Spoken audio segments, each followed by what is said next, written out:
like we've been aging faster.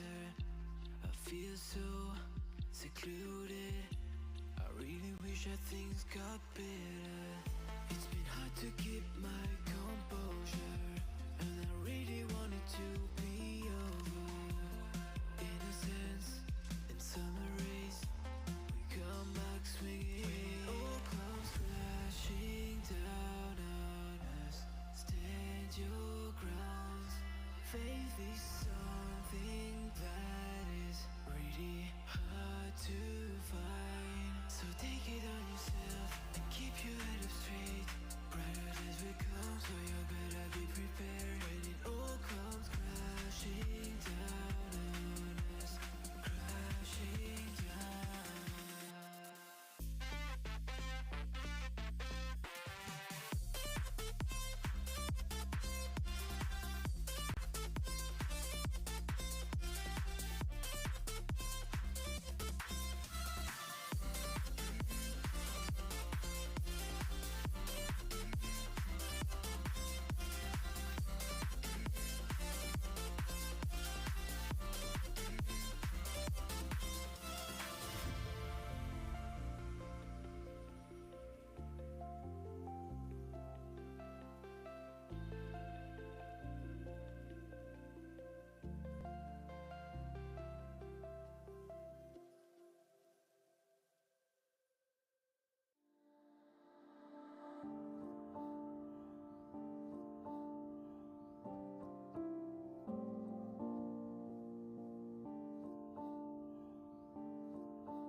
Welcome to the Boise State Esports Arena. We're here with a very special event today. The USO is celebrating the opening of a brand new gaming center on Marine Corps Base in Quantico in Virginia. We're introducing the very first event to ever take place in a center, and we're live with the MCCS Recreation Center's Halo Infinite 2v2 tournament hosted at the USO Mainside Gaming Center. Since 1941, the USO has been the nation's leading organization to serve men and women in the U.S. military and their families throughout their time in uniform. From the moment they join through their assignments and deployments, and as they transition back to their communities, the USO is always by their side. I'm going to be your host, Jacob Jem Palmer, but I am not here alone to call all the action. I'm graced for this USO event by a dynamic duo. We've got Jerome Rome and Paul Pauly joining us to help call all the action. Rome and Pauly, it's great to have you two with us, and let me start you off with this. In a LAN event like this, how do you prioritize the importance of swagger, strategy, and slaying to win a tournament?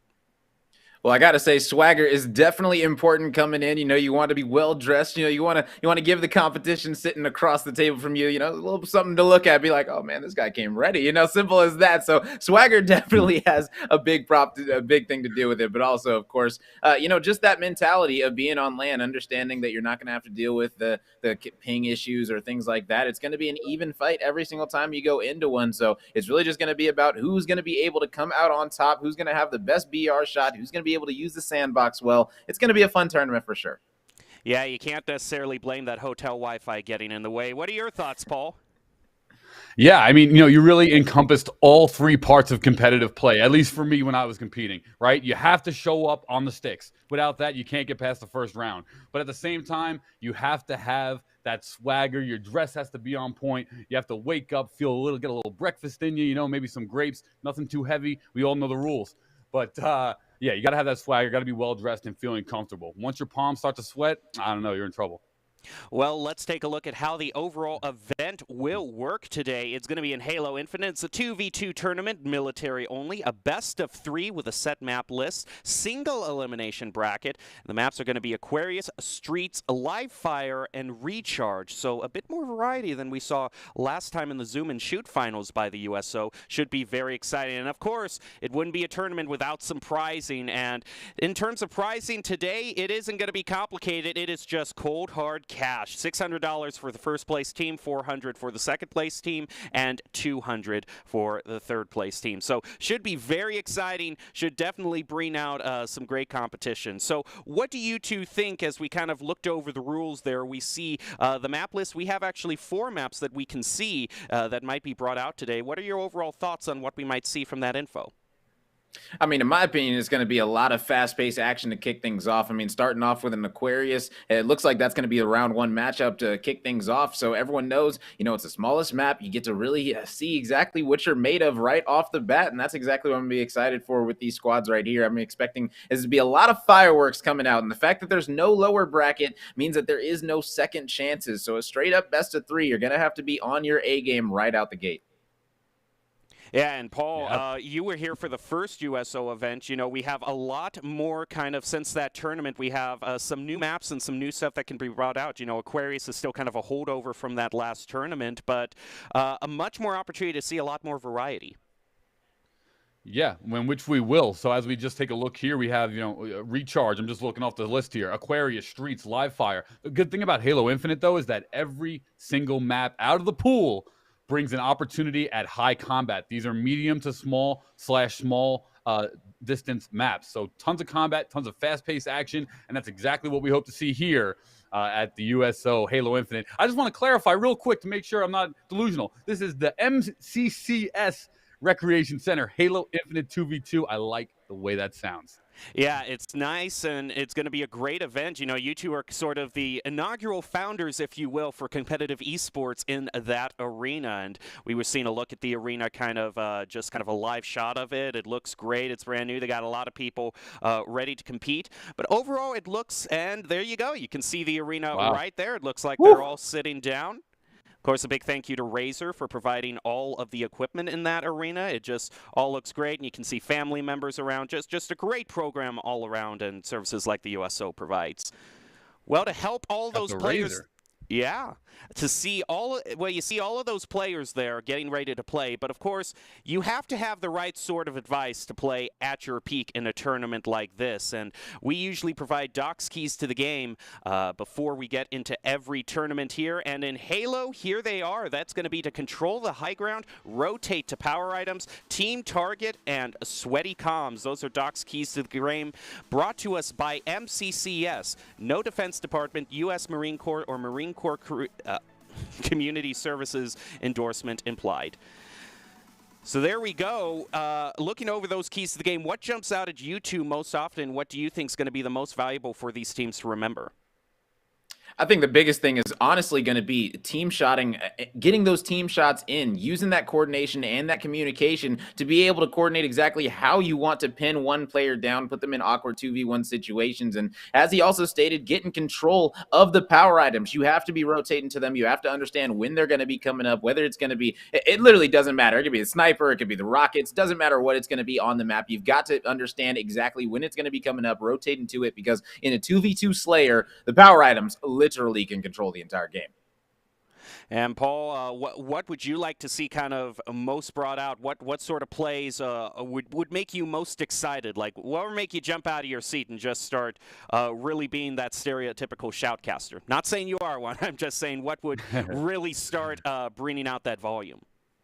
Yeah, I mean, definitely a last-second kill game. Those are what I'm looking for. These high-intensity games of even match skill to where we're actually getting just a really competitive, action-packed Halo match. And that's what's going to be exciting to me. And it's going to be playing together. You know, these guys have got to play together. Team shot, team fire, right there on Doc's card is one of the best plays to the game. It's one of the best ways to win as well. So looking forward to seeing that. We'll see how it plays out right here in this 2v2.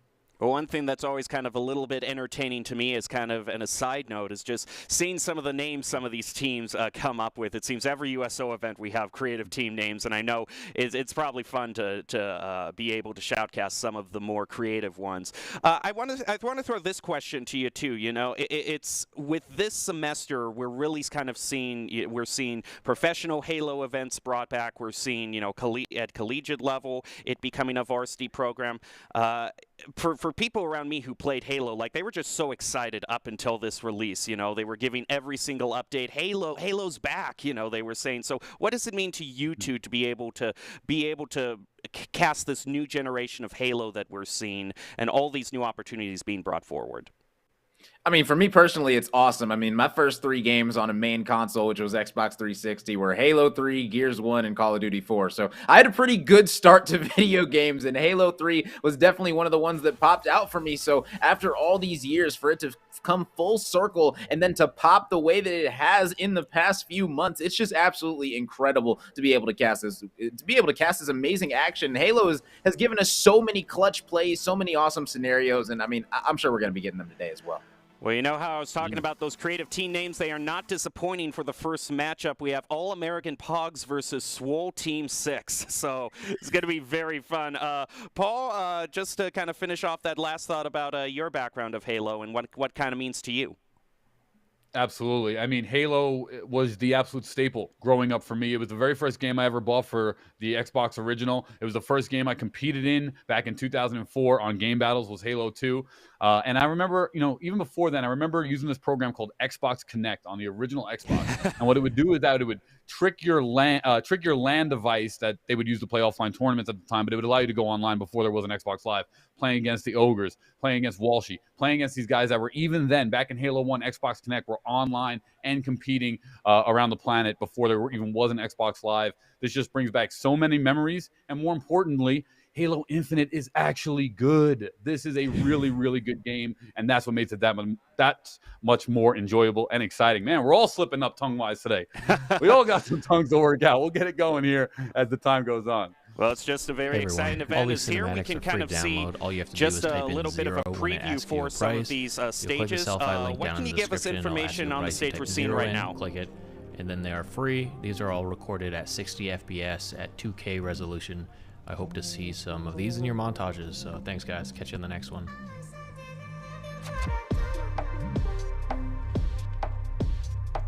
We're seeing one of the stages be brought out here. We can just get a little bit more information on what we can expect if this stage is chosen and we see it later today, which I'm sure we will.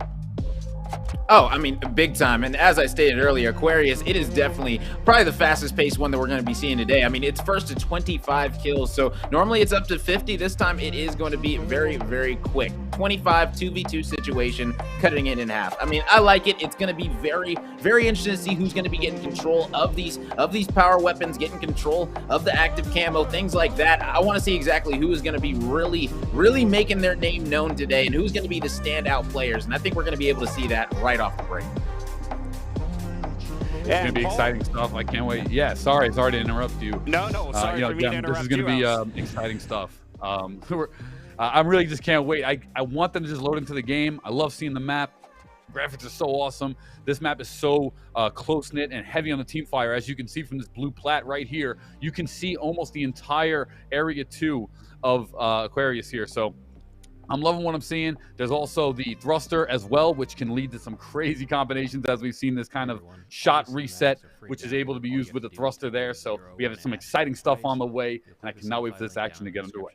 And Rome, I really think that you sort of hit the bullseye when you were talking about, Xbox 360, just those classic Halo memories, especially with the 2v2 format. I just think about, getting all your friends over, sort of that couch gaming, 4 people lined up on the couch playing Halo 2v2. So an event like this really kind of brings memories like that back. So should be very exciting. Oh, I mean, for sure. It's definitely nostalgic for a lot of players. And I'm sure that a lot of these players that are in the military, I'm sure they're coming into here, having a bunch of experience with Halo in the past. So I'm sure this is nostalgic to them as well. So I'm sure that, every single person that's involved with this is just enjoying it because, I mean, who isn't enjoying Halo right now? Let's be honest. Halo is at its peak and I'm loving it. Well, Paul, as someone who casted a previous USO Halo event, we saw Streets and Aquarius very much. The Recharge, we haven't seen at all. So what's kind of what might be some of the reasons we haven't seen Recharge? And of course, we've got the new map entering all of the fray today. Yeah, none of the games last time went to a game 3, which was that third map alternate. So that's why we didn't see it last time as much. There was a lot of 2-0s and so on. But overall, every map in this game is very competitive, and I'm excited to see this is going to be a new dynamic now with 4 maps in the rotation. Whether we see them all or not, only time will tell. But any time for new action is going to be an exciting time, and all the maps in this game, to be honest, this is probably one of the first Halos where I feel all the default maps, for the most part, in the competitive circuit are very competitive and very fun. So they're all great. That's something you can't necessarily take for granted in a competitive game, not necessarily having a map that comes up and you go, oh, I got to play this for the next 10 minutes or something like that. Exactly. Well, I want to throw this question to both of you here. What do you think we might see? We could see kind of 2 trends be brought out with 2 teams of 2. We could see one player just kind of absolutely pop off and just bowl over everything, or we could see the 2 players kind of working in tandem. What do you think we're going to see, and what do you want to see more often? I want to see these players understanding their duo. You come into this, it's really going to be all about having that chemistry. And if you understand, listen, my duo, he's way better than me. Simple as that. He's in Onyx, I'm in Silver, whatever the case may be. If you understand that you're going to be in the backpack, go ahead and play around your stronger player. At the end of the day, it's not going to be hurting you. It's a Slayer. You need to play your life and let your stronger player really slay out as much as possible and just try to do your part to help him out. Yeah, and I'll throw the same question over to you, Paul. Absolutely. Thank you, Jem.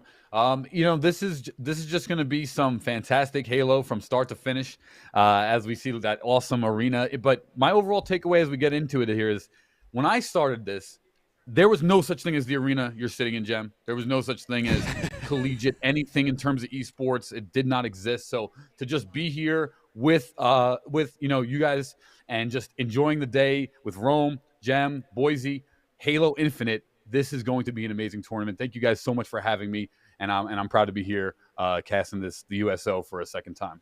Well, we should be the ones thanking you too. I'm sure we'll have a lot of great calls and moments. We're just about ready to head into the first match. Again, this is going to be Swole Team 6 versus All American Pogs to start things out. We'll see if they can live up to their names. Just kind of hearing those two to both of you, which one just kind of overall in the aesthetic category, what name stands out to you?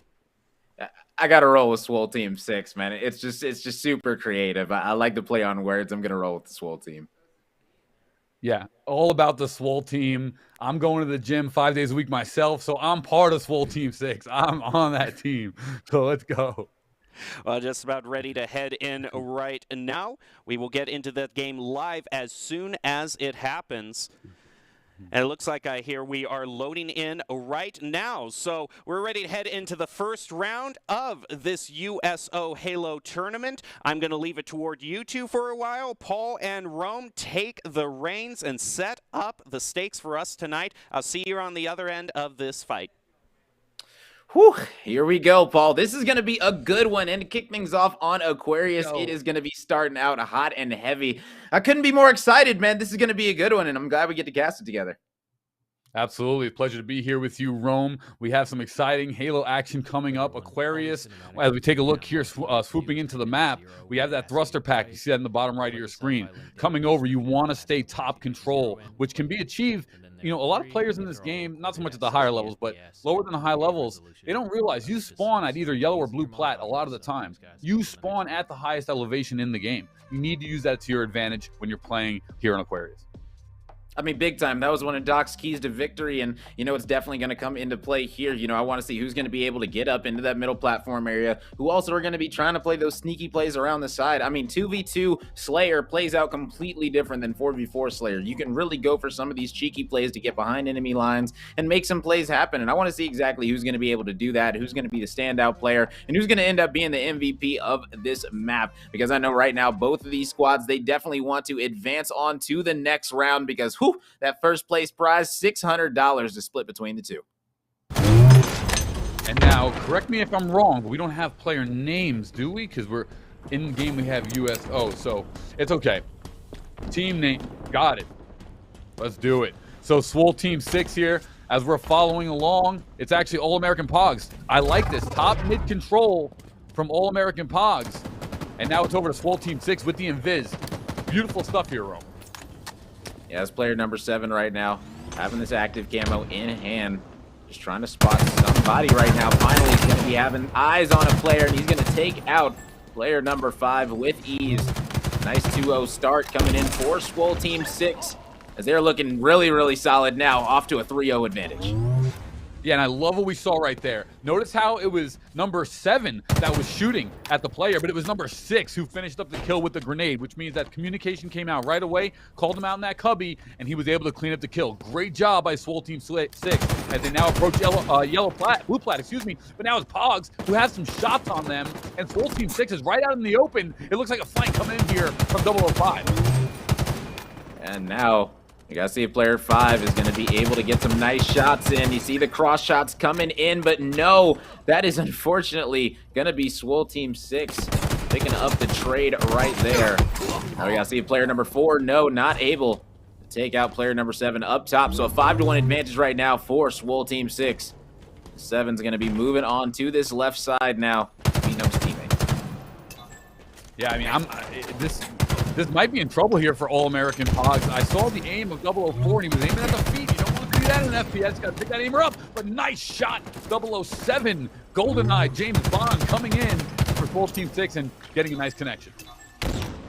And right now, he's able to land some nice shots as well onto all these players right now. All American Pogs definitely in a little bit of trouble to start this one out. Anytime that it is first to 25, you definitely want to be able to get out to an early start, a good start, and that's just not what this squad and All American Pogs have done. Needler in hand of player number 4. We'll see if he can make something happen with it. Yeah, as he starts to come over here onto blue plat. And you don't like this because he has a needler out and he's pushing up. All right, a little bit smarter there, trying to get closer, doesn't miss that grenade, and now it's Swole Team 6 from the blind side. 006 is going to pick up one. I love the position rotation here. Both of these teams are playing well, but Swole Team 6 is playing together, and that's why they're ahead right now. Yeah, Swole Team 6, they're just getting all the trades, and now they've got control of the sandbox. This is exactly what you want to see out of a team right now. They're playing together. They're playing smart. They're getting these pinches. You can see the pings are coming out. That's what you want to see. The communication, we're going to move up here together, clear this one out. Both of these players on All-American Pogs are going to be on the other side of the map right now. So players 6 and 7, they're just going to be patrolling around looking for them. As it looks like both teams are doing a little bit of a loop of each other. Yeah. But this is really wise on Swole Team 6's part. We are going to be following alongside on your screen right now All-American Pogs. It's going to be 004, and he's steadily rocking the Needler. They're rocking the Needler here, and it's not the best gun in this game. And honestly, it's really on the low side of the tier list. You can get kills with it, but it's not better than your battle rifle. He needs to take that out here to give himself a better advantage at cleaning out some long-range kills. Yeah, I mean, the Needler, definitely one of those where you have to pretty much land every single piece of it, and it's definitely a lot easier said than done. So we'll see if he can make something happen with it, but as we said, for now, it's Swole Team 6 who have all the control, and they're just trying to find these players. Finally, they're going to be dropping down, spotting them out. Now it's going to be player number 6 using that thruster to dip on out of there. Now he's going to be getting control of this high ground, at least attempting to. Going to be coming down, meeting his teammate 007. So right now, they are just pinging these players out. Currently an 8-1 advantage right now. Active camo is going to be in the hand of player 6. He's going to be popping this one as player 7 right now. Calling out this player, swooping around, not able to take him out, though. He is going to be weak, and now they're going to be hunting this player out extremely fast. Ooh, and unfortunately, 007 going to be taking him out. Player 5 trying to answer back right now. Chasing him, trying to answer for his teammate, but no, he's going to be met with a grenade, and Swole Team 6 up 11-1, looking extremely solid. That was awesome. I couldn't even hold it back. He went up top, one shot. He used the thruster to get away, 007. And then he bounced the grenade perfectly right at the top of the ledge. And it was 005 who ate it right in the face. He'll need some new braces. After that grenade went off, and double kill for 007, who's now got 7 kills here and 6 kills for 006. That's kind of crazy. So a little bit of intrigue right there. 13 kills on top of 2, and it is all Swole Team 6 as they're just playing together perfectly, and it's working in their favor, Rome. Yeah, I mean, at this point, they could just run around the map and get trades. As long as they get 1-for-1s at this point, they're only 12 kills away right now from securing victory in this map number 1, as they're looking extremely solid right now. Player 7 will be moving on up by this active camo. He does get meleeed, and he is going to end up getting traded out. He wasn't able to land the melee quick enough to win that one outright. But still, as I stated, if you can get the trades right now, that's really all you need in this situation when you only need 11 more to win, now 10. We follow alongside 005 here. He will take the up top high ground. Those are 2 plasmas. They will bounce into each other, but will unfortunately lose to 007, who's now got 10 kills of the 16, and it is Swole Team 6, who is just a measly 9 kills away from walking away with this one. And All-American Pogs, they are in trouble because they are 8 or more total team lives combined, meaning that the team has to get wiped 8 times, or 7 times rather, for them to take the lead before any kills come out for Swole Team 6. Trades are not going to be effective in this situation. Yeah, and I like the way this player 7, he's playing his life right now extremely well, calling out with his teammate exactly where he's getting some fire from, and they're able to use this teamwork to push this area out together. And now they're going to be on the hunt for these All-American Pogs right now, who really have been struggling early on in this one. They're currently down 13, and they still need 22 more kills in order to secure this one. Let's see his player 4 trying to line the headshots up. Can spot the player, but not able to put in any good damage into him. Unfortunately, this player 6 is going to be able to trade out on the side with player 5. So still, it is going to be Swole Team 6 finding themselves in the lead with now only 8 kills remaining to get this win. Ooh, tried to get the Needler off. 007 picking up another for Swole Team 6. And like I said, trades will not be effective here in this situation, which means that All-American Pogs are going to have to completely team wipe and both stay alive.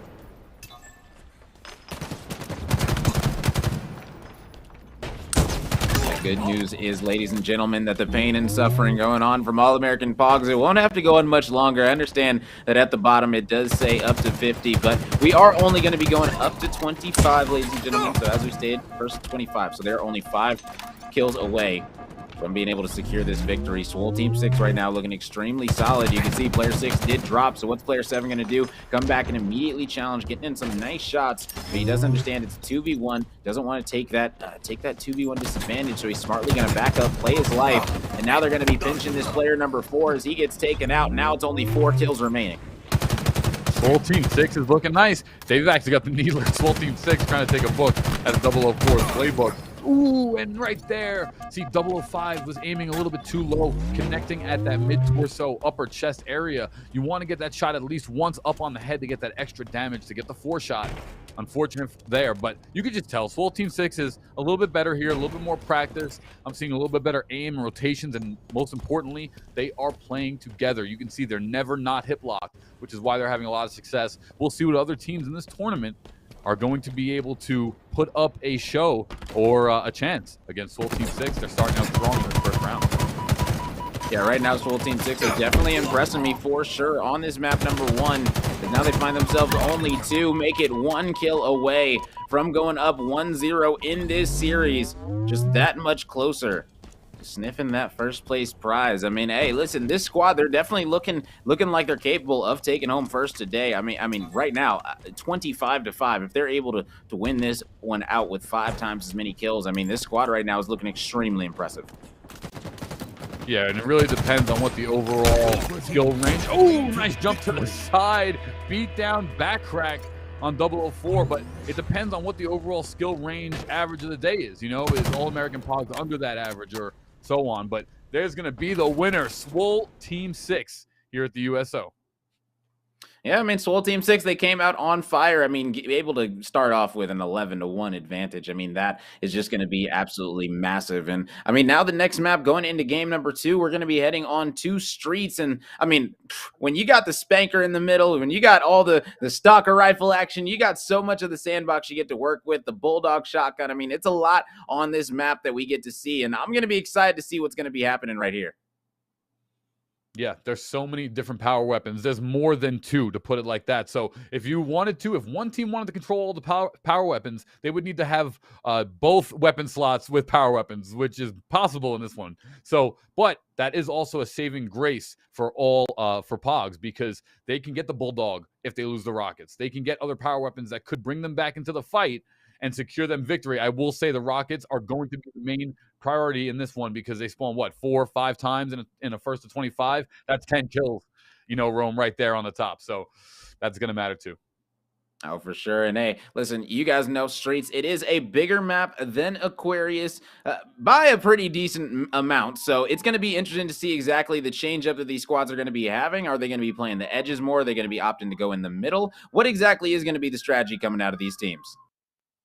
It has to be staying together. The larger the map, the more important it is to stay together. But when I say staying together, I don't just mean absolutely running side by side, because if you have line of sight or a similar line of sight than a teammate, you're also, in a sense, staying together. So that's going to be really important here as we get bigger in size in a 2v2 format.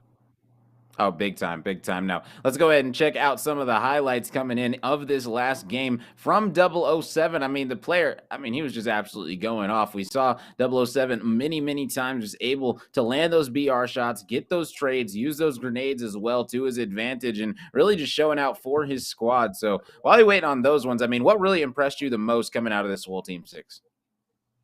Yeah, like you said, 5.0 KD average over the 5 kills that we saw from Pogs there, and that's just impressive to start things off. But, you know, from casting the first USO, the fun thing we noticed as the tournament went on is that there were teams we thought were very good, but as those finals came around, as we take a look here at Aquarius top mid, nice beatdown trade to start the game off. But as you took a look around, some of the starting really strong teams from that first earlier bracket wound up being not so strong as we head throughout the tournament. So we'll see how that plays out today. Yeah, precisely. You know, it's going to be fun to see, will this squad be able to fight back? That's what I'm going to be looking for. Swole Team 6 right now having the advantage. All-American Pogs right here on Streets. They're going to need to make something happen and make it happen quick. So let's see exactly who is going to be getting control of the spanker. That's what I'm going to be really focused on. Yeah, I'm slightly nervous here for 005. If you can notice, see right here as we switch over to 006, he's got a little bit better cursor placement, but even him, the cursor is a little bit low. In Halo, you want to get that cursor to that upper chest, neck area, and then fire off into the head. Because remember, you want to go for a 4-shot, which does require a round of headshots. So when you start aiming low like that, you put yourself at a disadvantage. You want to get that cursor up a little bit more, a little higher, and that's going to give him a better shot at faster kills. Oh, for sure. Definitely want to be landing those headshots to secure those kills. So right now, player number 5 just tossing out some grenades, trying to clear this area out. Right now, he's going to be heading over toward this C stronghold, and we might have our first engagement. But player 5, he's going to be dipping on out of there smartly, playing his life. And this is what all American Pogs need to do. Instead of the way that they played in the last game, they need to play their life better. But there it is, the Rockets coming out of Swole Team 6 for the first kill of the game. Yeah, and I like what I saw there from Pogs, and you called it out. Smartly recharge its health, because that's got to be a key play to the game here, playing safe. Because when you're not playing safe, you're putting yourself at risk, and that's going to lead to free kills. And in 2v2 is a harder snowball than 4v4 in some regards, as that grenade comes out for 007. And so far, Swole Team 6 taking a similar pattern to that first game that we saw earlier. Yeah, it seems like 007 right now, he's got all the control, using these rockets to his advantage, and the fact that the rockets are about to be up yet again, he's going to be able to take out this player and then immediately use the rockets yet again. This is going to be massive coming in for Swole Team 6, as it's only a few seconds remaining on that spanker, and at this point, he's just got to lock down the middle. And we can see if player number 4 is going to be able to grab it. He's going to slide in, try to get it, but no, not able to pick it up. Unfortunate. And it is going to be Swole Team 6 that have control of the Rockets after picking up that kill. Now they're going to be hunting this final player down up top. He's going to be hopping out with that Sentinel beam. Player 5 able to get a big kill right there, but answered right back from number 6. Yeah, player 5 did the right thing. Came on in, put some damage, got a kill on 007er, but at the end of the day, it was not enough. Trades, again, are not going to work out here because it's already a lead for Swole Team 6. So 6-2. Let's see how it plays out as we're seeing 006 actually get taken out. Nice shot there by 005. 007 chasing aggressively with the Bulldog. And 005 will get out of there safely. Right now, 005 currently sitting at 3-4 for his squad. 007 sitting at 4-1 for his squad, so definitely doing a good job yet again, trying to carry over that momentum from the last game as he's able to pick up another kill. Finally, 007 is going to get dropped by 5, but here we come. It's going to be player 6 challenging. Player 6 going to be taking out 5. Swole Team 6 right now, up by 4. This is definitely a better showing coming out of All-American Pogs, but they're definitely going to need to step it up even more if they want to win this one with Swole Team 6 already a third of the way to victory. Yeah, and 004 did not know where 007 was, so he gets taken out. Now it's a 2-on-1. Swole Team 6 going to play this aggressive. This is typical Jim Bro play style. You know what I mean? Play aggressive, get the advantage, play aggressive, and come on in for the secondary kill. I love what I'm seeing here from Swole Team 6. They're maintaining the upper B area on B stairs right now, and they're cutting off the map at the midway point, and that's allowing them to secure and know exactly where the enemies are going to be. But right now, it's a great flank by 005. Oh, great job. Doing an absolutely fantastic job right now of playing the high ground. It was definitely one of Doc's keys to victories, and it's coming out right here in this map as they've been locking down the middle, able to get the spanker yet again. 007, he's going to be feeling extremely good right now with this in his hand, as he's going to be spotting a couple of players, taking one out with the BR, looking for the other because he knows he's weak. But unfortunately, he is going to get taken out. Now a battle between number 6, but that's going to be the shotgun winning it out from Swole Team 6. They're going to have the spanker in hands yet again, so they're going to be hunting, looking for blood as they're up 11-5. Yeah, and surprisingly, All-American Pogs are playing great for not touching the power weapons ever. I don't think I've seen a single power weapon in the hands of All-American Pogs yet, but they still have 5 kills, which is actually really good, considering Swole Team 6 has had Bulldog rocket launcher every time it's on since the start of the game. So our All-American Pogs, all they have to do is get another kill here, start getting some of these power weapons, and make it through the game. I'm kind of seeing it. Oh, that was just a ruthless rocket from up top C down to bottom mid rocks, and that was just a cocky one. 006 picking up a quality kill there with the rocket launcher. Yeah, it was a nice one for sure. And this is the thing, you can see the pings coming out. So this squad and Swole Team 6, they understand where these players are going to be spawning up at. And now it's just going to be all about lining up this final rocket shot. Is that going to land? Wow, he let that actually hit him. Unfortunate. Player 5 does get taken out. Now it's going to be player 6 pressing the issue on to player number 4. He's looking for him. He's hunting him down, and he's going to take him out. Now it's going to be only 10 kills remaining until Swole Team 6, until they move on to the next round. I mean, this is why the rockets are just so devastating. One rocket, you get 2 rockets per spawn. One rocket, you kill one guy and put the other one down to blinking, which is exactly what we saw. Both of them got cleaned up. And right now, Swole Team 6 is just on a tear as they pinch 004 inside arcade. He gets cleaned up very easily. And just like that, it might be another 25-5. Swole Team 6 has picked it up. They're rotating, and once again, picking up the rockets for the 3rd time. Power weapon control, nice beam shot, though. Oh, but it's 007 who rockets to the top of Top C and takes out 005, who had that stalker rifle. Amazing job there from Swole Team 6. Yeah, just absolutely beautiful shots, beautiful teamwork, beautiful communication. This is exactly what you want to see coming in from a 2v2 squad today on these Slayer matches. So right now, only 7 kills left until they are going to be moving on to round 2. This is definitely going to be a good one for sure. The winner of this will be facing the winner of Team Mills and Bonnie and Clyde. So we've definitely got an interesting tournament on our hands for sure, as they only find themselves 6 away now from securing victory. And they're playing great, Rome, as 19-5 here on the skill, on the kill count, going down to just under the 5-minute mark. 25 is going to be the key to victory in this one, as we see a nice flank here from 004, but at that same time, 007 counter flanked. 005 gets taken out. And just like that, as 004 is going to get caught between a wall and a hard place, he's just one shot. Contest, and he will get taken out. 004, unfortunately, going to have to hit the death screen. Yeah, and now it's only going to be 2 more pushes that All-American Pogs can make. These might be their last 4 lives of the tournament, unless they can make an absolutely miraculous comeback here. It is going to be Swole Team 6 that are going to be moving on to round 2. You can see they've got the Bulldog in hand now, getting control of the sandbox. They're not messing around. They're trying to end this one right here. Locking onto the head. Can he finish him off? No. And throwing out the grenades, trying to make them land. Doesn't look like Samuels are going to be landing, but he is going to be able to take him out with the BR regardless. Last player is going to be up top. They're hunting him down right now as they're trying to get within 2 kills of securing this win. Yeah, and they're just going to say, you know what, who cares? Rockets are up. Let's go get those. And surprisingly, this is just, overconfident. Oh, Bulldog action is absolutely dead. 007. The other one in 006 got to kill as well, too. And just like that, it is 1 kill away. It's going to be a 25-5 again. Swole Team 6 is looking impressive here, Rome. Oh, big time. I mean, anyone else in this tournament has to be looking out for this squad right now. Sentinel Beam in the hand of player 4, but I don't know if that's going to be enough to help bring this one back, as I guess he's shooting it like it's single bullets. Kind of interesting, but hey, you got to hold it down there. You got to hold it down. It's Sentinel Beam, not the Sentinel. I don't know. Either way, 25-6, a solid showing coming out of Swole Team 6. They're looking absolutely incredible in this tournament right now.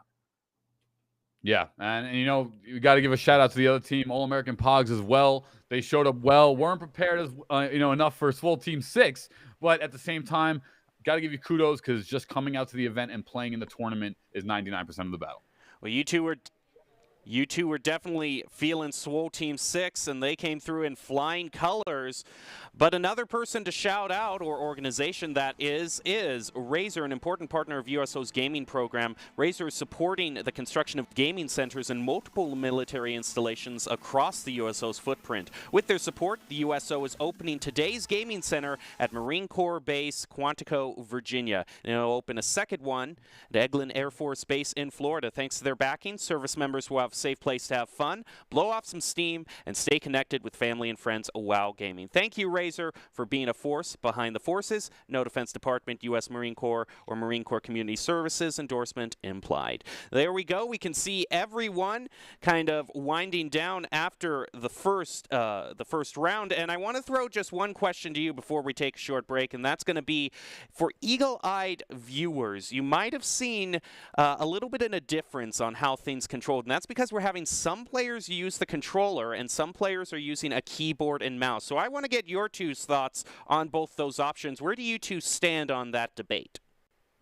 I mean, personally, I'm always going to go with controller. I got lots of love for keyboard and mouse players, but at the end of the day, I grew up on the controller. So it's very hard for me to, let alone walk as much as it is to aim on mouse and keyboard. So I have a lot of props to those players on M&K, but I mean, I just couldn't be one of them. But at the end of the day, I mean, both inputs have their advantages, but right now, controller is definitely the key one right now, at least for Halo Infinite. And what about you, Paul?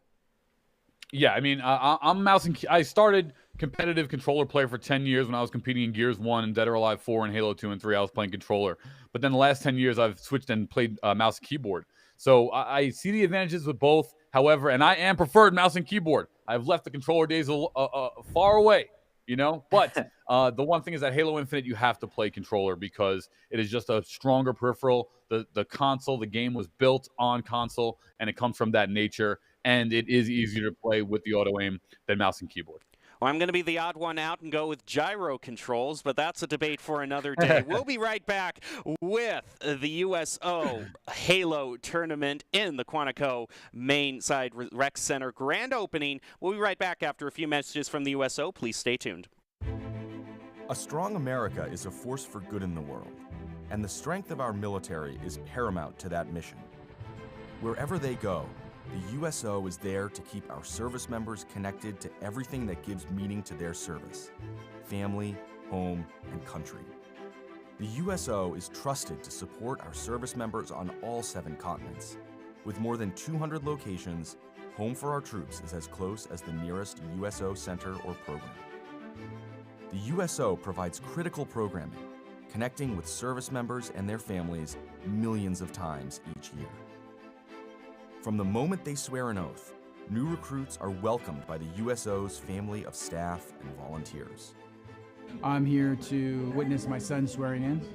It's nice to have basically a liaison to help people so they aren't as nervous of what their children are going to go through. Separation and constant movement are an ever-present challenge for service members and their loved ones. The USO keeps military families strong, providing connection home and events for families and couples. From the little Christmas events for the kids, or like we had a date night, the USO has given us time, not only together, time with our children, and things to do. When troops are deployed, the USO provides a home away from home to help bridge the distance. On the front lines, a care package, a phone call home, comfort food, a familiar song, or a moment to relax can mean everything. When their military service to the nation is complete, the USO connects transitioning veterans with resources in their new communities and helps them plan for their next chapter. We spend most of our time servicing the country, that when it's time to get out, we're usually behind the curve a little. The USO has come in and kind of get us a leg up on that transition so we can make the best move into a second career. We are the USO, the force behind the forces. Go to USO.org to learn more. Some missions don't take a holiday. Some work must go on. Standing guard, keeping the peace, lending a hand. This is our chance to lend one back. There are more than 1 million active duty service members stationed around the world, and this holiday season, hundreds of thousands of them will remain on duty. On the water, on patrol, away from home. Now more than ever, they need your help to bridge the distance to family, home, and country. So this year, as you celebrate your favorite traditions, take a moment to send a piece of home to our nation's heroes, because even the smallest gesture can lighten the load. Be a force behind the forces. Visit USO.org/holidays to send the gift of home to our service members.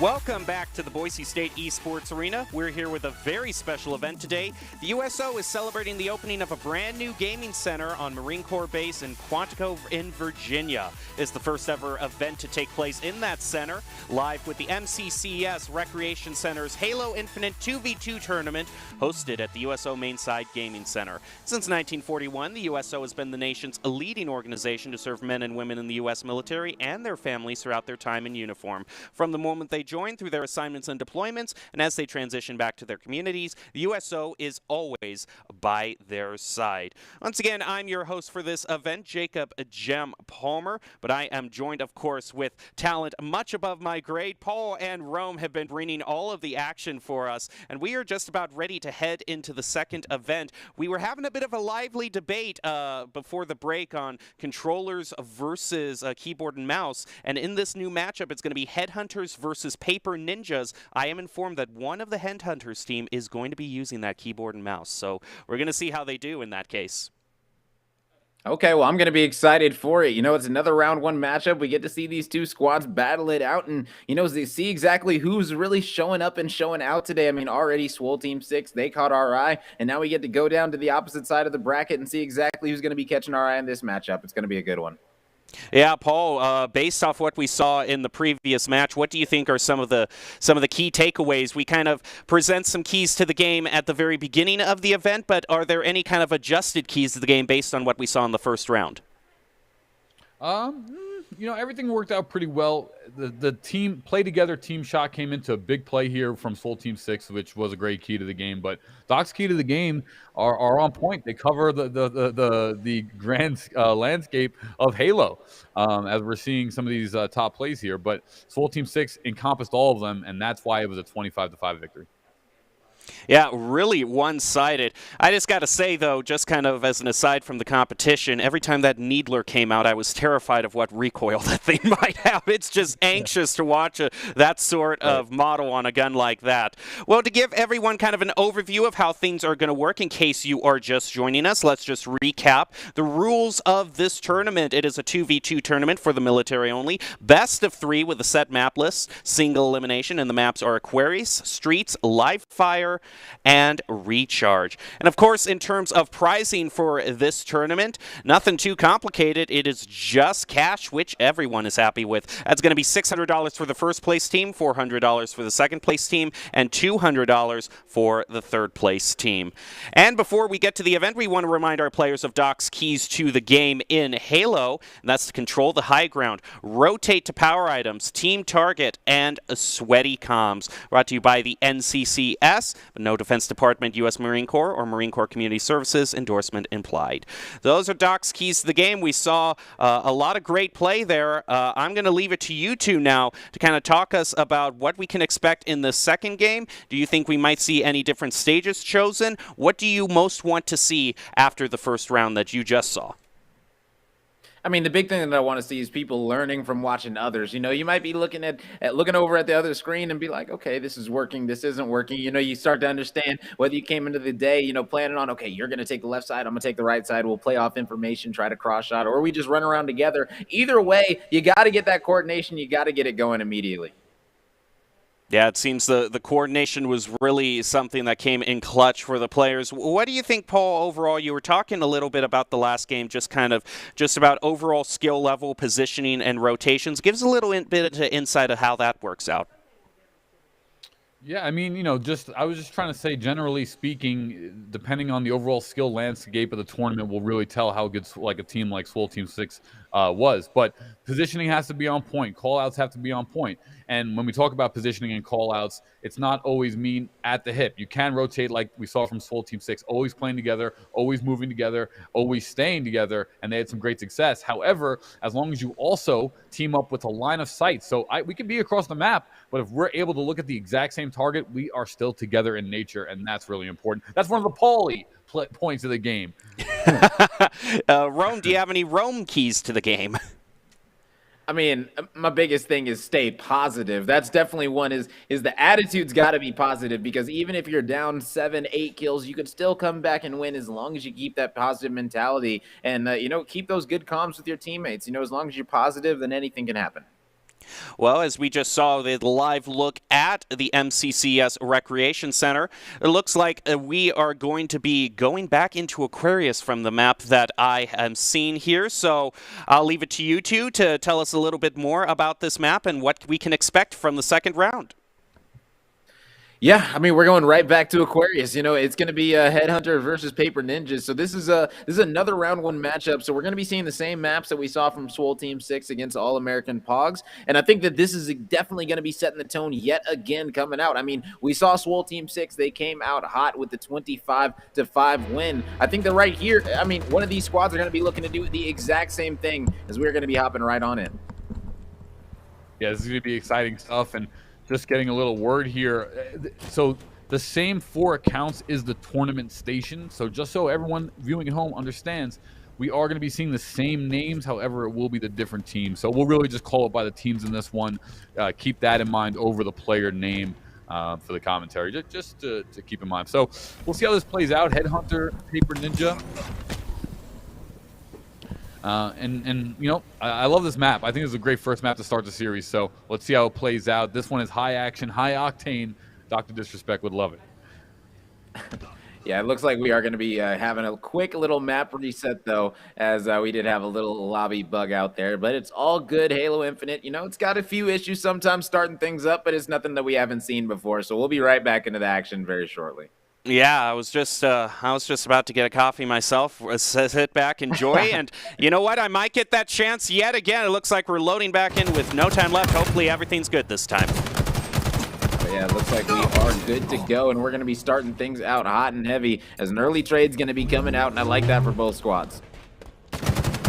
Yep, some great action here. We're seeing a little bit more interesting placement here of the aimer as 005 for Paper Ninja winds up getting the first 2 kills for Paper Ninja. I think I'd rather be a headhunter if I'm being honest, but that's just me. Although Paper cuts are pretty vital, you never know. Yeah, for sure. Right now, player 5 of Paper Ninja taking a lot of damage right now. But unfortunately, it is going to be Headhunters that are able to finish things off and turn this one around. It looks like we are going to be having a little bit of a graphic swap around for you guys. So the Paper Ninja squad are going to be in the blue. Headhunters are going to be in the red. It's currently player number 4 for the Headhunters, currently 0-2. He's going to need to step it up for his squad right here. 006 for Paper Ninja does have 2 kills, and they're going to pick up another one here, as it's now 4 kills to 2 in favor of Paper Ninja. So they are on the lead here. Let's see how it plays out. Headhunter needs to get some kills here, and they can't trade. Remember, that's not a way to come back. Yeah, I mean, right now you can see Paper Ninja. They're trying to get control of the active camo right now. They want to control this area, but no, it's going to be Headhunters. They're going to be coming in hot, able to land the BR shots, and they're going to be getting control of this camo. And now it's a big question of what are they going to do with it if they just tied up the game 4-4. Yeah, the camo can always a sneaky and important, just another power weapon strength like anything else. But it's 4-4 now. And like I said, Headhunter getting a nice comeback in kills.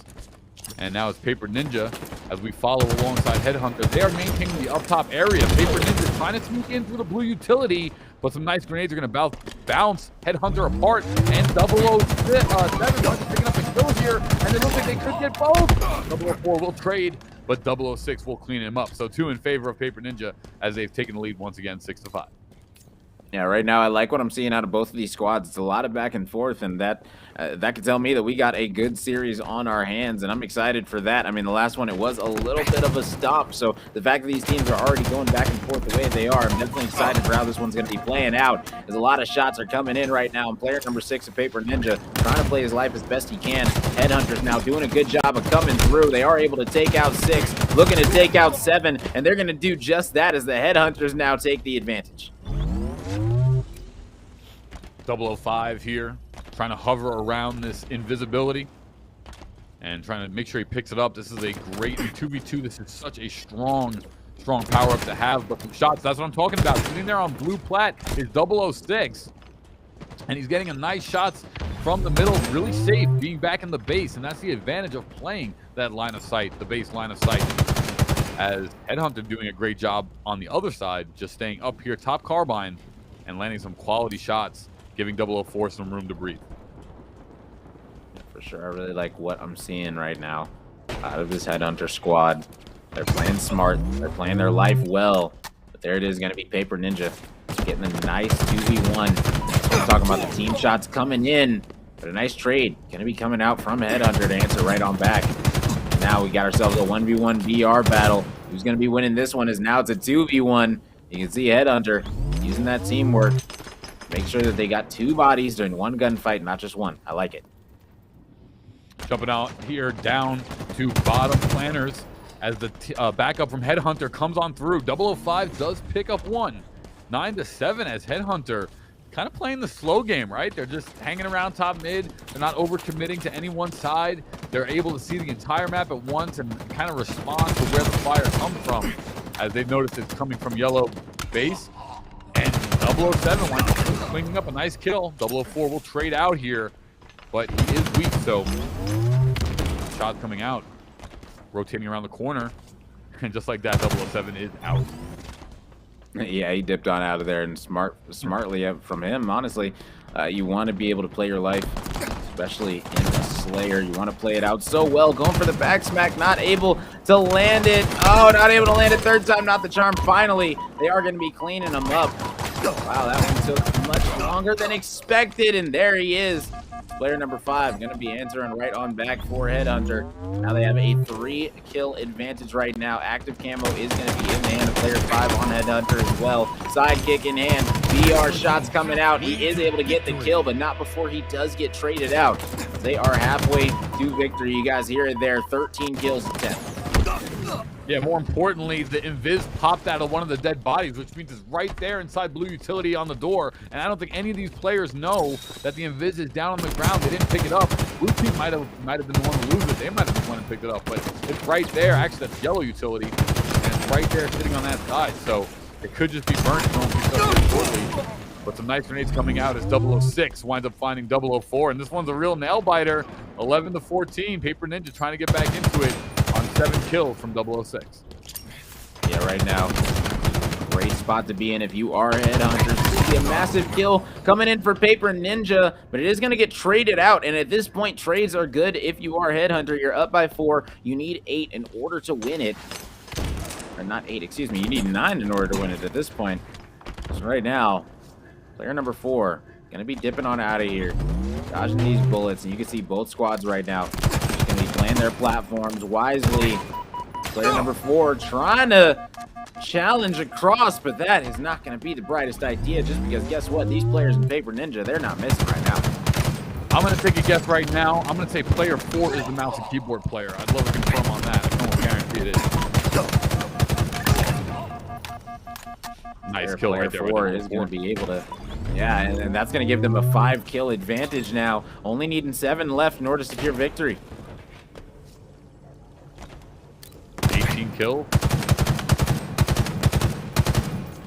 As we're seeing some damage coming out from 004. It's on top of the flat though. Nice use of the thruster. 004 tries to get away, but 007 with the nice cleanup. 005 trying to rotate, and right now Headhunter is pushing the strategy of full trade, because they know they have the lead and they know it's going to be in their favor. That is unfortunate. That puts them at a 6-point lead. Oh boy. I mean, that's unfortunate. Right now, Headhunter is dominating. They're getting close to victory. Oh yeah, extremely unfortunate right now for sure. Only 5 remaining is on the other side. Paper Ninja, they've got to go on an 11-4 run.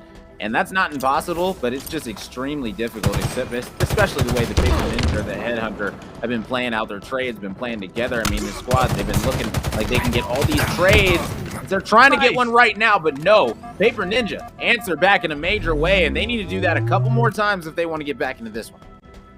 Yeah, that's exactly the perfect team rotation right there. You saw the leading man clean up the first kill. He jumps off to the side of the screen. Second man, 006, comes in and winds up finishing off that kill, sacrificing his life for the better of the team. And just like that, the 2 kills lead to a perfect placement as they wind up picking up the invisibility as well. And look, see, now this is the problem. Use that invisibility. He's dead in there. He's dead in there. Great name by 007. Use the invisibility, 007.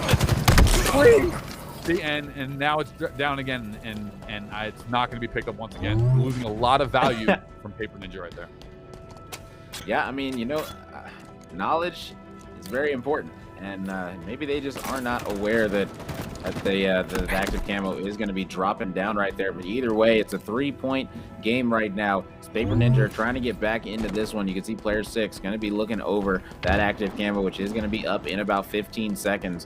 So these players on Headhunter right now are able to pick up 1 kill on the far side, and that's massive, leaving player number 6 in a 1v2 situation, and he's going to be challenging them both at the doors. This might not be the best plan, especially with the Needler in hand, and that's going to be Headhunters coming out victorious yet again, 23-18 this time.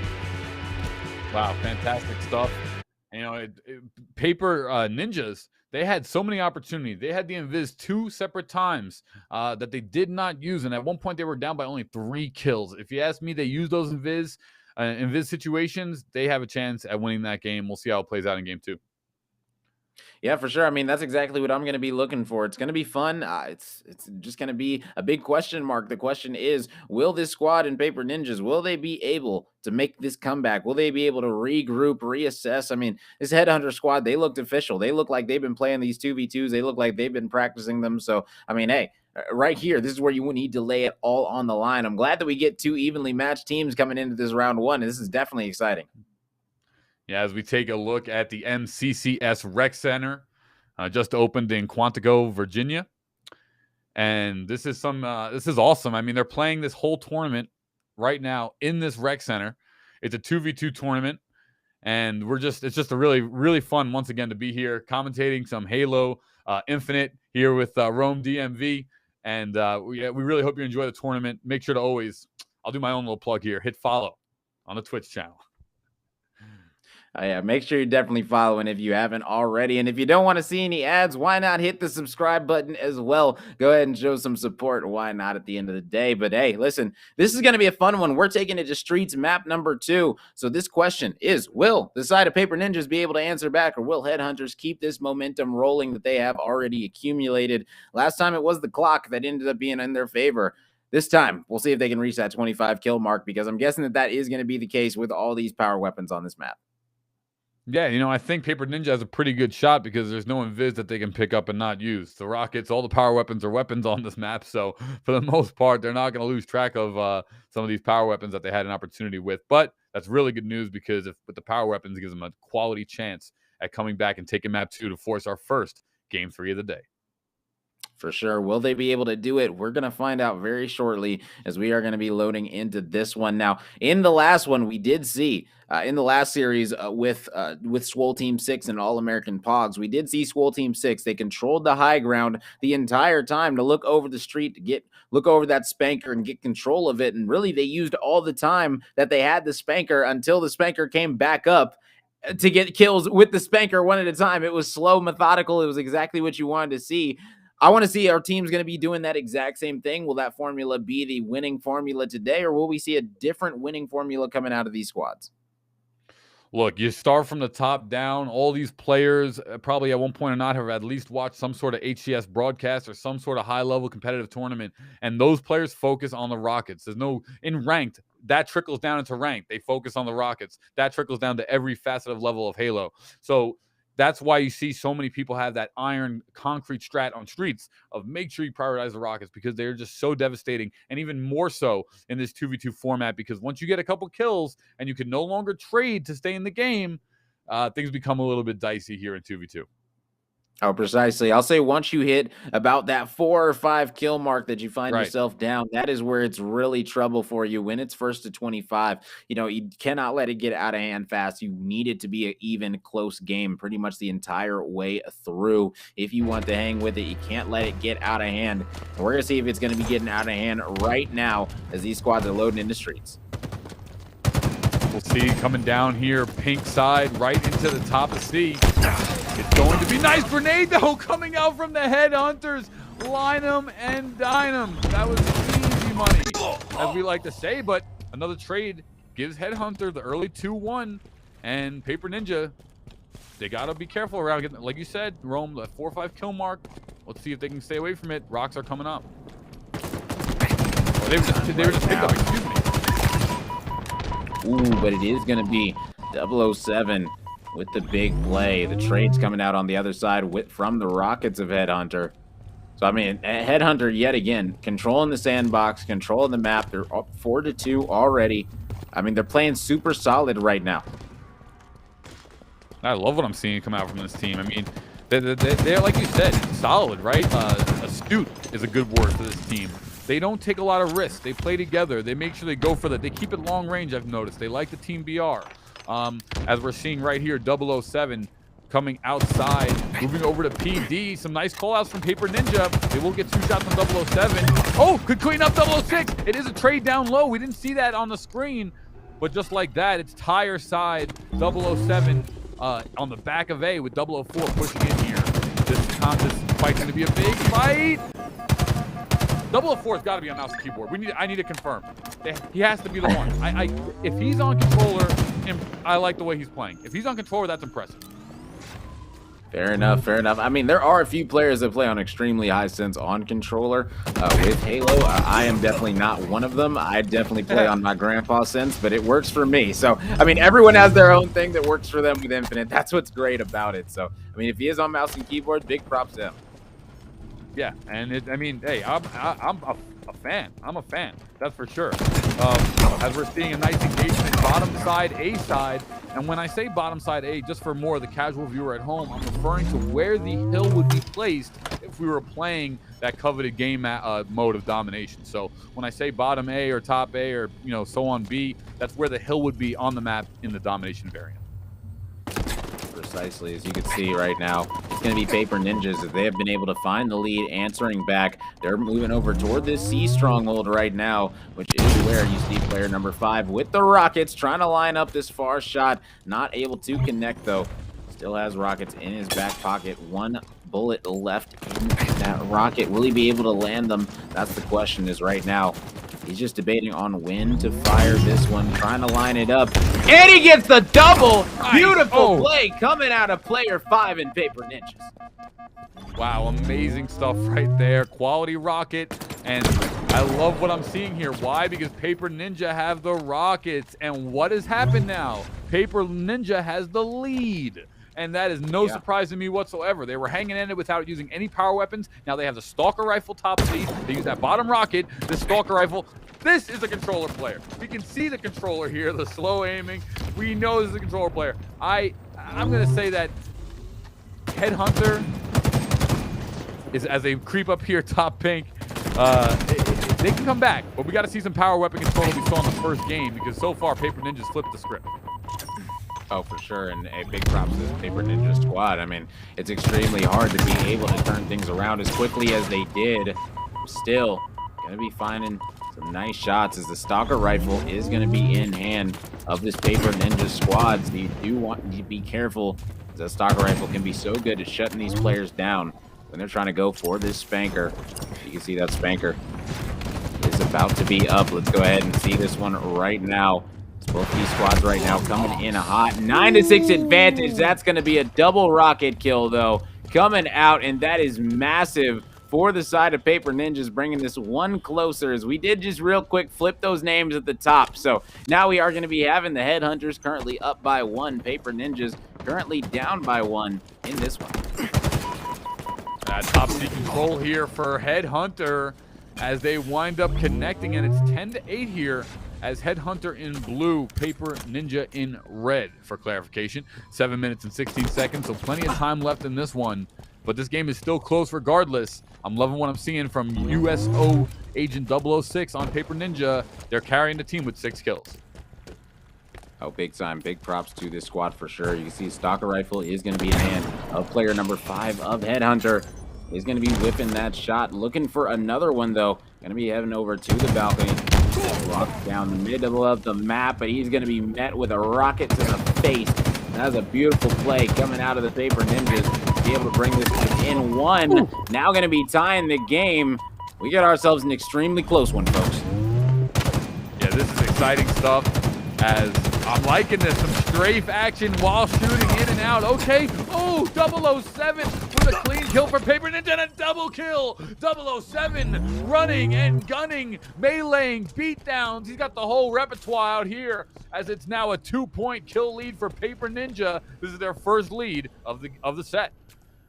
Yeah, 007 is one absolutely massive for his squad right there on Paper Ninjas to be able to regain this lead. I mean, props to this squad right here. I mean, now with the Spanker up in a few seconds, you can see the high ground going to be controlled by the Paper Ninjas, and now they're going to be fighting for their lives, but it is going to be the Headhunters that get the better of them. Spanker is going to be in the hands of one of these players, but no, it is going to be the Headhunters that get control of the Spanker, get control of the kill feed as well. This is a tie game, but they've got the Rockets. Yeah, Rockets are not a tie game because you're going to get a kill at least with one in this 2v2 game mode for sure. Let's see how it plays out, though. 12-12, that timer now encroaching down to just under 5 minutes and 30 seconds as USO 006 pushes inside arcade, comes on out down towards PD, and actually it's Headhunter who get called out and seen coming up Pink Street. And this is going to be a really big engage. Rockets do get used. 1 kill taken up here for 005. He winds up blocking up 1 to give Headhunter the lead, and he will pick up 006 as well. 2 kills and the Bulldog. Headhunter are in prime position to walk away with this one. Wow, massive plays coming out of Headhunter to flip this one around, picking up 4 kills in a row. And right now, you can see player 5 with the Bulldog in hand. He is not going to be letting up. He's going to be looking for these players, heading up toward this B stronghold, and he's going to be coming up right behind a player. Opting to Bulldog him instead of the Spanker, but he spots the second player as well. Going to be turning around. Can he land the shots? Yes, he picks up the double kill. Massive play for player number 5 coming out of Headhunters. He's sitting at 12-6. That's exactly what I was referring to. It was 14-12. I said they're set up to win the game because Bulldog is going to lead the kills. More kills are going to lead to another rocket spawn, which is going to lead to the game. And exactly there, we saw now a 4 kill lead, a 2-team life kill lead. And once again, from the blind side, this Bulldog will fire very far away. These shots will connect. 004 finding 1 here for Headhunter, finding 2. And oh my, Headhunter in the driver's seat to take this one. All right, and hey, this one is going to be coming down to the wire. Headhunter right now. They only need 7 more kills in order to advance in this tournament. I mean, Paper Ninjas, props to them. They've been putting in work so far in this series, but they've got to clutch up right here and clutch up in a major way. Headhunters right now playing their lives extremely well, able to get the beat down as well with the shotgun, and now they have rockets in hand. They can lock up these dynamo grenades as well. You can see player 5 just going to be playing his life, playing this communication. That's exactly what you need to do right now for this squad. He's going to be waiting to hop on up here and help his teammate out. As you can see, he's got the cover for him. Now they're going to climb on up and looking to get up in here and make something happen. But no, it is going to be player number 6 that ends up winning that one out for the side of Ninjas. The answer back coming in. He's going to be able to win this engagement, and it looks like it is going to end up going the way of Headhunters. So, I mean, hey, 21-13 advantage coming out of them. Only 4 kills remaining.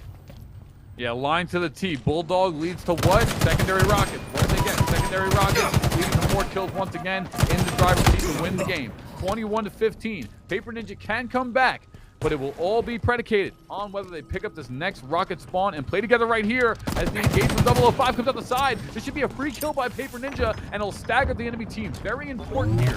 Let's see if they pick it up. Oh, he's got to die. He's got to die. Oh. Trade is going to be coming out, and at this point, you want all the trades if you're the side of Headhunter, because you only have 2 more kills remaining before you are going to be moving on to round number 2. You can see these players, they're going to be lining up these shots, looking for them, throwing those grenades out. Not going to be able to pick up the kill, unfortunately, though.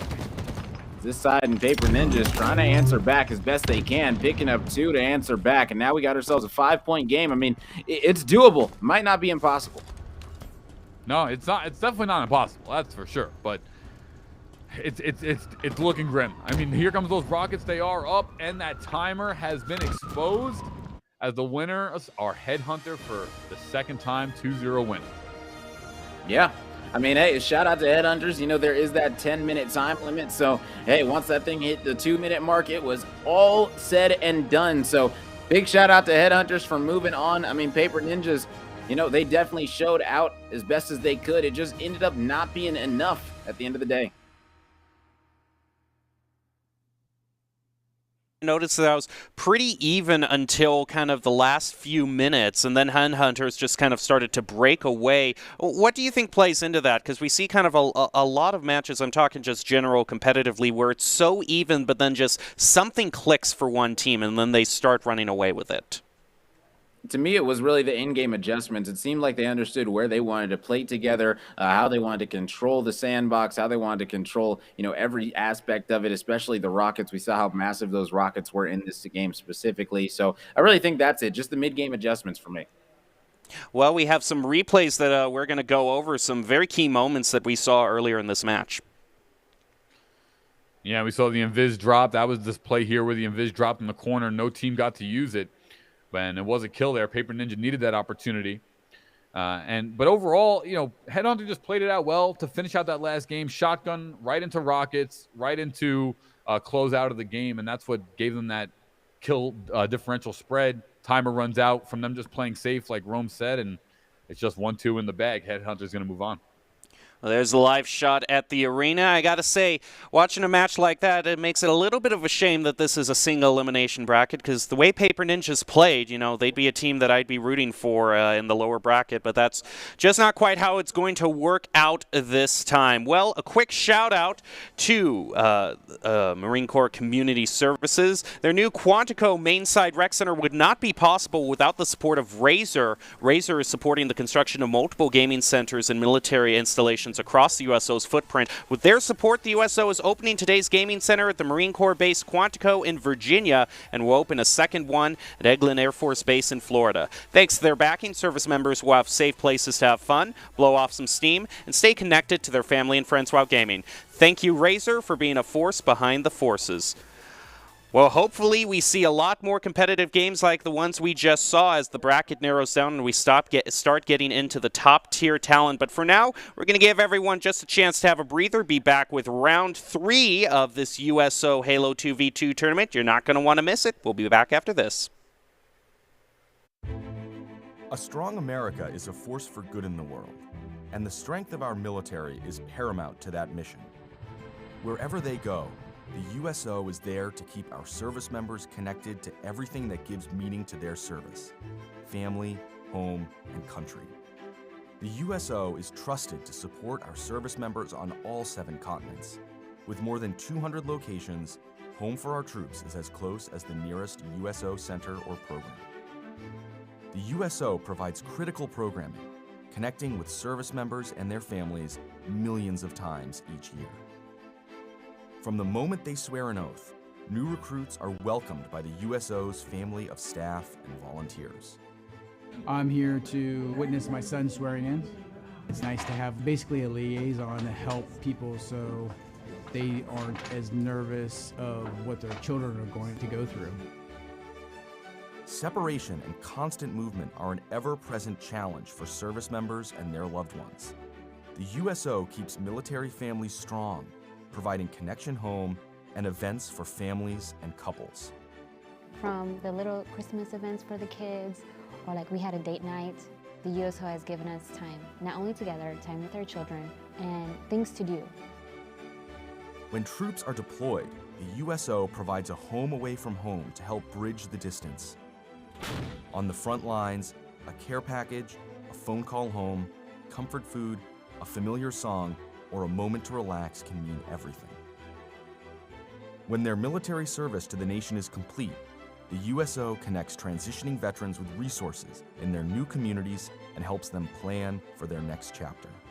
We spend most of our time servicing the country that when it's time to get out, we're usually behind the curve a little. The USO has come in and kind of get us a leg up on that transition so we can make the best move into a second career.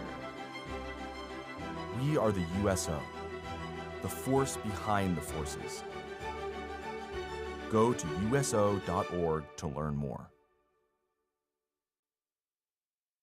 Some missions don't take a holiday. Some work must go on. Standing guard, keeping the peace, lending a hand. This is our chance to lend one back. There are more than 1 million active duty service members stationed around the world, and this holiday season, hundreds of thousands of them will remain on duty. On the water, on patrol, away from home. Now more than ever, they need your help to bridge the distance to family, home, and country. So this year, as you celebrate your favorite traditions, take a moment to send a piece of home to our nation's heroes, because even the smallest gesture can lighten the load. Be a force behind the forces. Visit uso.org/holidays to send the gift of home to our service members.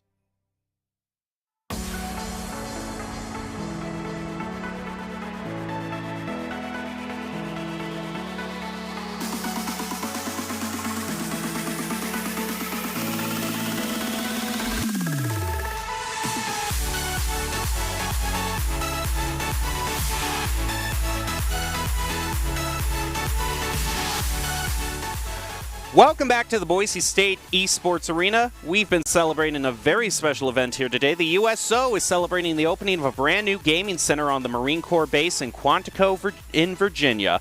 Introducing this first ever event to take place in that center, it's the MCCS Recreation Center's Halo Infinite 2v2 tournament. Since 1941, the USO has been the nation's leading organization to serve the men and women in the U.S. military, from their families throughout their time in uniform, from the moment they join through their assignments and deployments and transition back into communities. The USO has always been by their sides. I'm Jacob Jem Palmer. I've been joined with Paulie and Rome to call all of the action for us. And gentlemen, as we head into round number 3, a name that should strike fear into everyone's hearts is back. Swole Team 6 is back for this matchup, going up against Team Mills. So I'm going to start with you, Rome, just talking about Swole Team 6, who we've already seen what really kind of elevated them to be a team that kind of stomps in their matches. Yeah, I mean, it was really just their coordination. It was just their overall teamwork that they had. I mean, being able to win 25-5, 25-5. I mean, back to back. This squad is looking like the real deal. And the fact that Team Mills won their game, their series 2-0 as well. I mean, hey, we might have a very good series on our hands, and this might be a real test for Swole Team 6. But I see Swole Team 6, they definitely have a lot of support in the chat. Not only do they have the gunnies in the game, they also have got the support out of it. So, I mean, props to this squad right here. It always helps, Paulie, when you have kind of that support, not only from your teammates, but outside as well. You know, between rounds, you look up on Twitch chat and see all the people cheering you on. Yeah, support is never going to be shied away, which always works out. But, you know, we'll see how this second team plays. We haven't seen them on screen yet. So, you know, we've built up all this hype and we've built up all this storyline around only one half of the equation. So let's see how this plays out with Mills now coming into the picture. This could be, I think we'll know pretty quickly on who is the stronger team here to start off. Right, we've got teams that are undefeated. This is single elimination, so one of them is going to have to say goodbye for the rest of the night. A 2v2 tournament, military only, best of 3 with a set map list. Single elimination, the maps Aquarius, Streets, Live Fire, and Recharge. We've mostly been opening up on Aquarius and Streets with the set map pattern. And for the team that wins, the team that comes out on top, it is going to be a very nice payday. $600 for first place, $400 for second, and $200 for third. So a lot that these teams are fighting for. I don't know if we have quite reached that spot in the tournament where someone's guaranteed at least some money, but we're definitely getting down to the wire as we're starting to see some of the top teams go up against each other. If the last round was anything to judge, we saw very close a fight between Headhunters and Paper Ninjas. So I'm hoping that we see more of that. And what's interesting when we get down to these very close fights, I notice, is the timer really actually starts to come in play, and that kind of can change a little bit about how these teams play. Yeah, I mean, precisely. You see the game start to slow down, and when teams realize, oh, we're only up by a few kills, we don't need to be aggressive. We don't need to go out there and make any crazy plays that's going to end up coming back to bite us. And I mean, I like that out of squads, being able to recognize that and understand the situation that they're in and slow the pace of the game down. Yeah, Paul, what would you say is kind of a comfortable lead that you personally, you start taking that more slower, run out the clock kind of strategy? Well, my attitude while playing was aggression 100% of the time. So I did not ever run out the clock. we're getting to 25 kills one way or another. But if I was to play defensive, I would say, me and Rome were talking about a little bit more mid-cast is around that 4, 5, 6 kill mark, especially at 4 or 5, like you can both die multiple times and still have that lead or be even. So that's where you can start slowing it down, set up angles, and just team shot your way to victory. Well, it looks like in the live shot of the arena they're playing in, we got a thumbs up, so they just might be ready to be logging in. So I'm going to leave it up to you two. We're going to go into round 3. Should be very exciting. Top-tier team. We'll see if this new team, Team Mills, can match Swole Team 6. Oh, yeah, it's going to be a good one for sure. I mean, we've already seen what Swole Team 6 are capable of, and now we are going to be heading to Streets. Then Map 2 is going to be Recharge after, and then if necessary, we're going to be heading to an Aquarius to finish things off. So, I mean, the map sets are looking absolutely incredible for this one. Coming to Streets, this is a map that both of these teams have already played, and they've both already won on. So I'm going to be excited to see how they're going to be playing it right here. Yeah, it's going to be good stuff, and always shout out to the USO for putting together, or whoever does, some of these team logo packages. Just, oh, great, no, stop it. Who is this? Team Mills? They're going to win the game. They're going to win the game. Guaranteed. That dude just did that jump right there. 004. That is you're only doing that with that much confidence. I know it's not the hardest jump, but you're only doing that if you're thinking about in that next atmosphere of thinking, like, I can almost guarantee Team Mills wins this game. Let's see how it plays out. They're already up 2-0. Okay. Oh, my goodness. And player 4 from Team Mills coming in big with the Spanker double kill. Uh-oh. 2. This is the comfort. Ooh, I don't like that. Oh, he still has 1 rocket. Never mind. What? So that means they killed both teammates, picked up the rockets, and now got 3 kills with the 2 rockets. 5-0. They're using the thruster to get ahead of damage. This guy's dead. He jumped off from height. Thruster again. There's that kill reset. I was talking about that before. Amazing stuff here. 6-0. What did I say when we started off? Team Mills. They're going away with this one. Yeah, I mean, you saw it by the movement alone, and they're definitely answering back, living up to that, as they are up 7-0 already. So the clock is going to be their best friend, make it 8-0, and they're making Swole Team 6 looking anything but like a Swole Team 6. It looks like they need to tell them to hit the weights. Yeah, 4-4, and both players on the team have 4 kills, which means that they're both contributing the same, which means that we don't have to watch both their player cams to see how they play, because they're probably play pretty similar in terms of pace, skill, and overall movement. So far, they've picked up the rockets once again. It's 8-0, and the first kill will come out in forms of a trade, so they can finally pick up one. Yeah, and it's about time, but there it is, yet again. Shotgun gonna be used by Team Mills. I mean, they're pretty much already halfway there. It's an 11-1 advantage. Last time we saw an 11-1 advantage, it was Swole Team 6 that came out firing, but now it's Swole Team 6 that are on the back end, down 12-1, make it 13-1. Team Mills are absolutely putting on a show right now for us right now.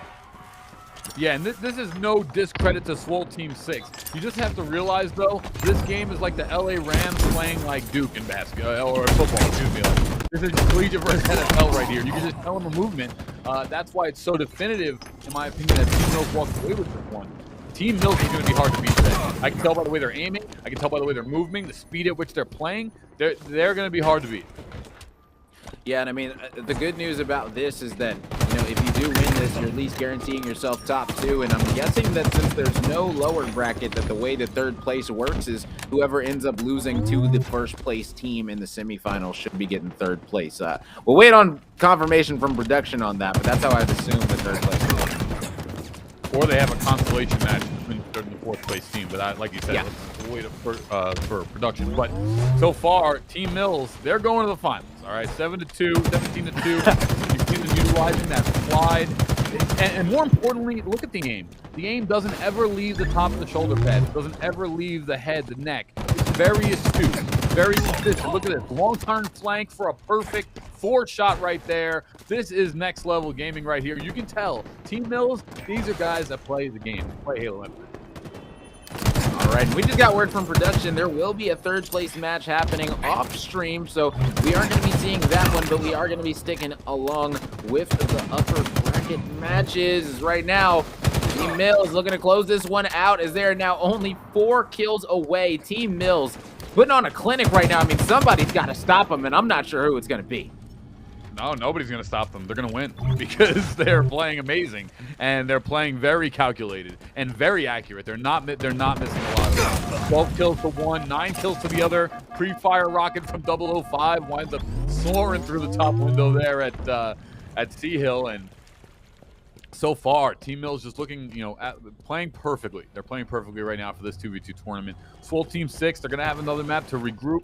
There is still light at the end of the tunnel, but so far, they're going to have to turn up to another gear, stack this map, and focus in here for map number 2 to bring it to them. Oh, and that's going to be 2 big kills coming in for Team Mills with the rockets. They've got the shotgun in hand, using the thrusters as well. I mean, Team Mills, they're just styling on them at this point. Only 3 kills coming in for Swole Team 6, and whew, you said it, Team Mills, I mean, they're looking absolutely impeccable right now. I'm not sure if anyone on the lower side of the bracket are going to be able to hang, because that is going to be the game, getting the 26 kill just because they can. And this squad in Team Mills, up 1-0 in the series, looking very, very strong. Yeah, and I can't look at that Poly Doge dog the same that I once did, because that was just tough. That's tough right there. That's a demoralizing game. We call those. That's a game where you either go 2 ways with it. You either let it get you down, or you say, you know what, sack that map. Let's move forward. Let's focus in and try to take it to a game number 3. But you definitely got at least something in the back of your mind saying, wow, that was a beatdown. Yeah, I mean, all you can really do after that is say, man, this team is good, man. The way that we just put a beat down on the previous squad, now the squad that we just faced really just put us absolutely under. I mean, shoot, we're going to be going to Recharge now. You just got to hope for better days ahead. Hope that Recharge is better to you than Streets were. I mean, you don't have to worry about the rockets on this map, so that might be the good thing, but you do got to worry about the sword. You got to worry about the active camo. It's a lot of things. It's a shock rifle. It's still a lot of things that you definitely have to worry about. Yeah, I love this map. This is a fantastic map. Again, now the 3rd largest size map that we've seen here enter the fray. And there is a plethora of different items like you were talking about. And even the secondary tier of items, that shock rifle is good in some hands, weak in others. But you got the plasma pistols for a little auto home tracking BR combos. You got the Mangler, what the Mauler, right? Mangler, yeah. It's all the same. Yeah, Mangler. It's the one-shot beatdown monstrosity. It's a problem gun, and that's a secondary tier gun on the map. So that's how you know this map is loaded with power items, loaded with opportunities to get kills, and loaded for some fantastic gameplay. Yeah, and I mean, that really sounds good. I mean, for the side of Team Mills, the way that they were working, Swole Team 6, they're going to have to figure it out and figure it out quick. I mean, as we said, there's going to be a lot of the sandbox to play with. So the way the Team Mills were using it in the last map, I'm expecting them to honestly keep this momentum rolling. A 26-3 victory. Like, I mean, it's hard to give Swole Team 6 some hope after such a dominating performance to say that it might be the map, things like that. I mean, at the end of the day, you said it. Their shots were on point. They were always aiming for heads. They were getting those perfects. That's just something that Swole Team 6 weren't even doing in the first series that we saw.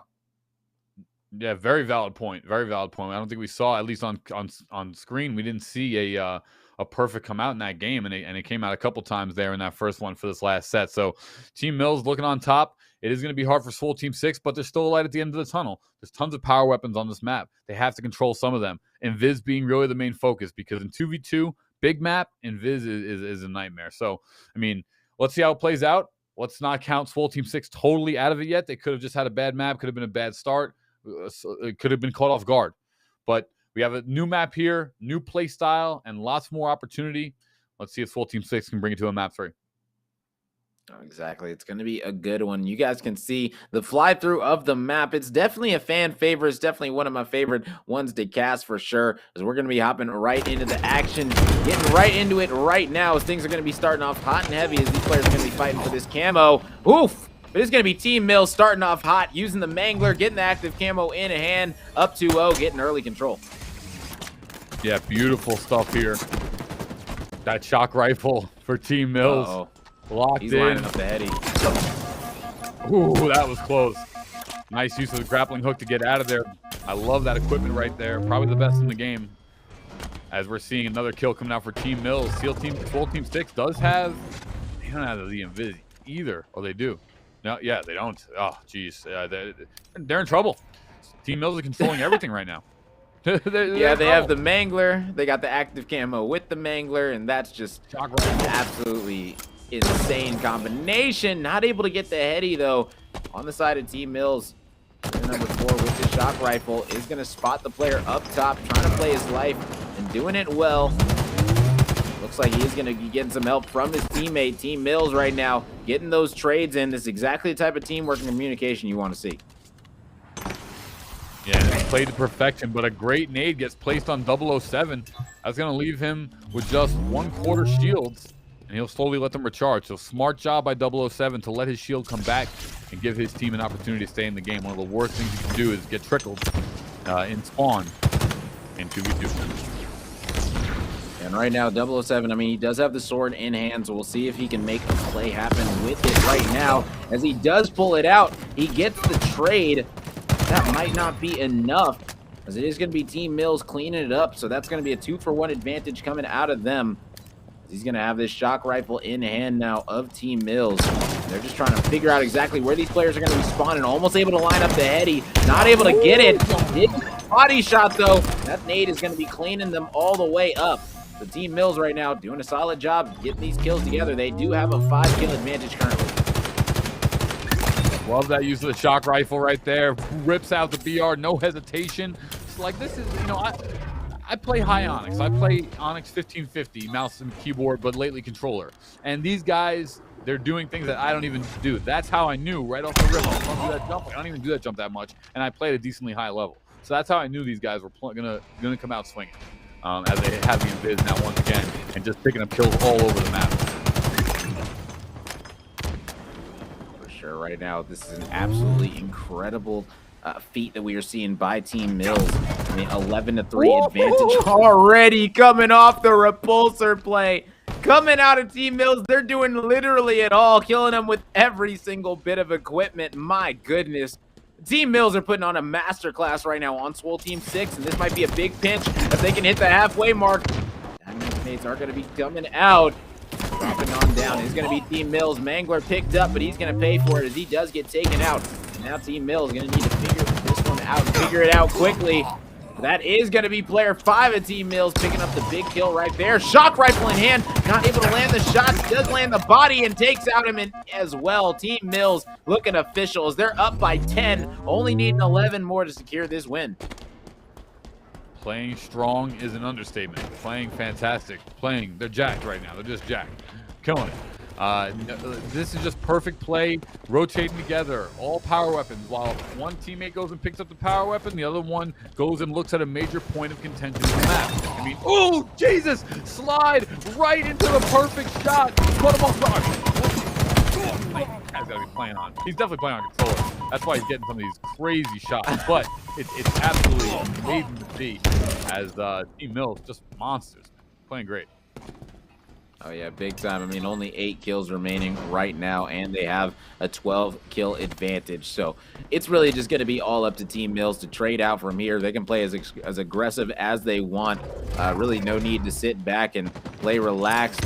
We're definitely going to be enjoying the show as the active camo coming out from Team Mills. This is going to be a double kill and a perfect to top it off. Team Mills looking official right now as player 5 is 12-2 right now for them. With the active camo in hand, this is absolutely perfection coming out of Team Mills. Yeah, grotesque right now.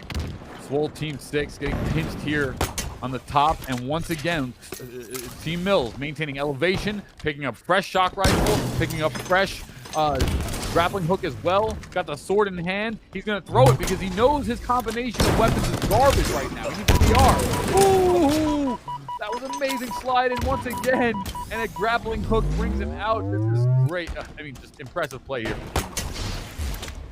Yeah, big time. I mean, right now they're just styling and gliding.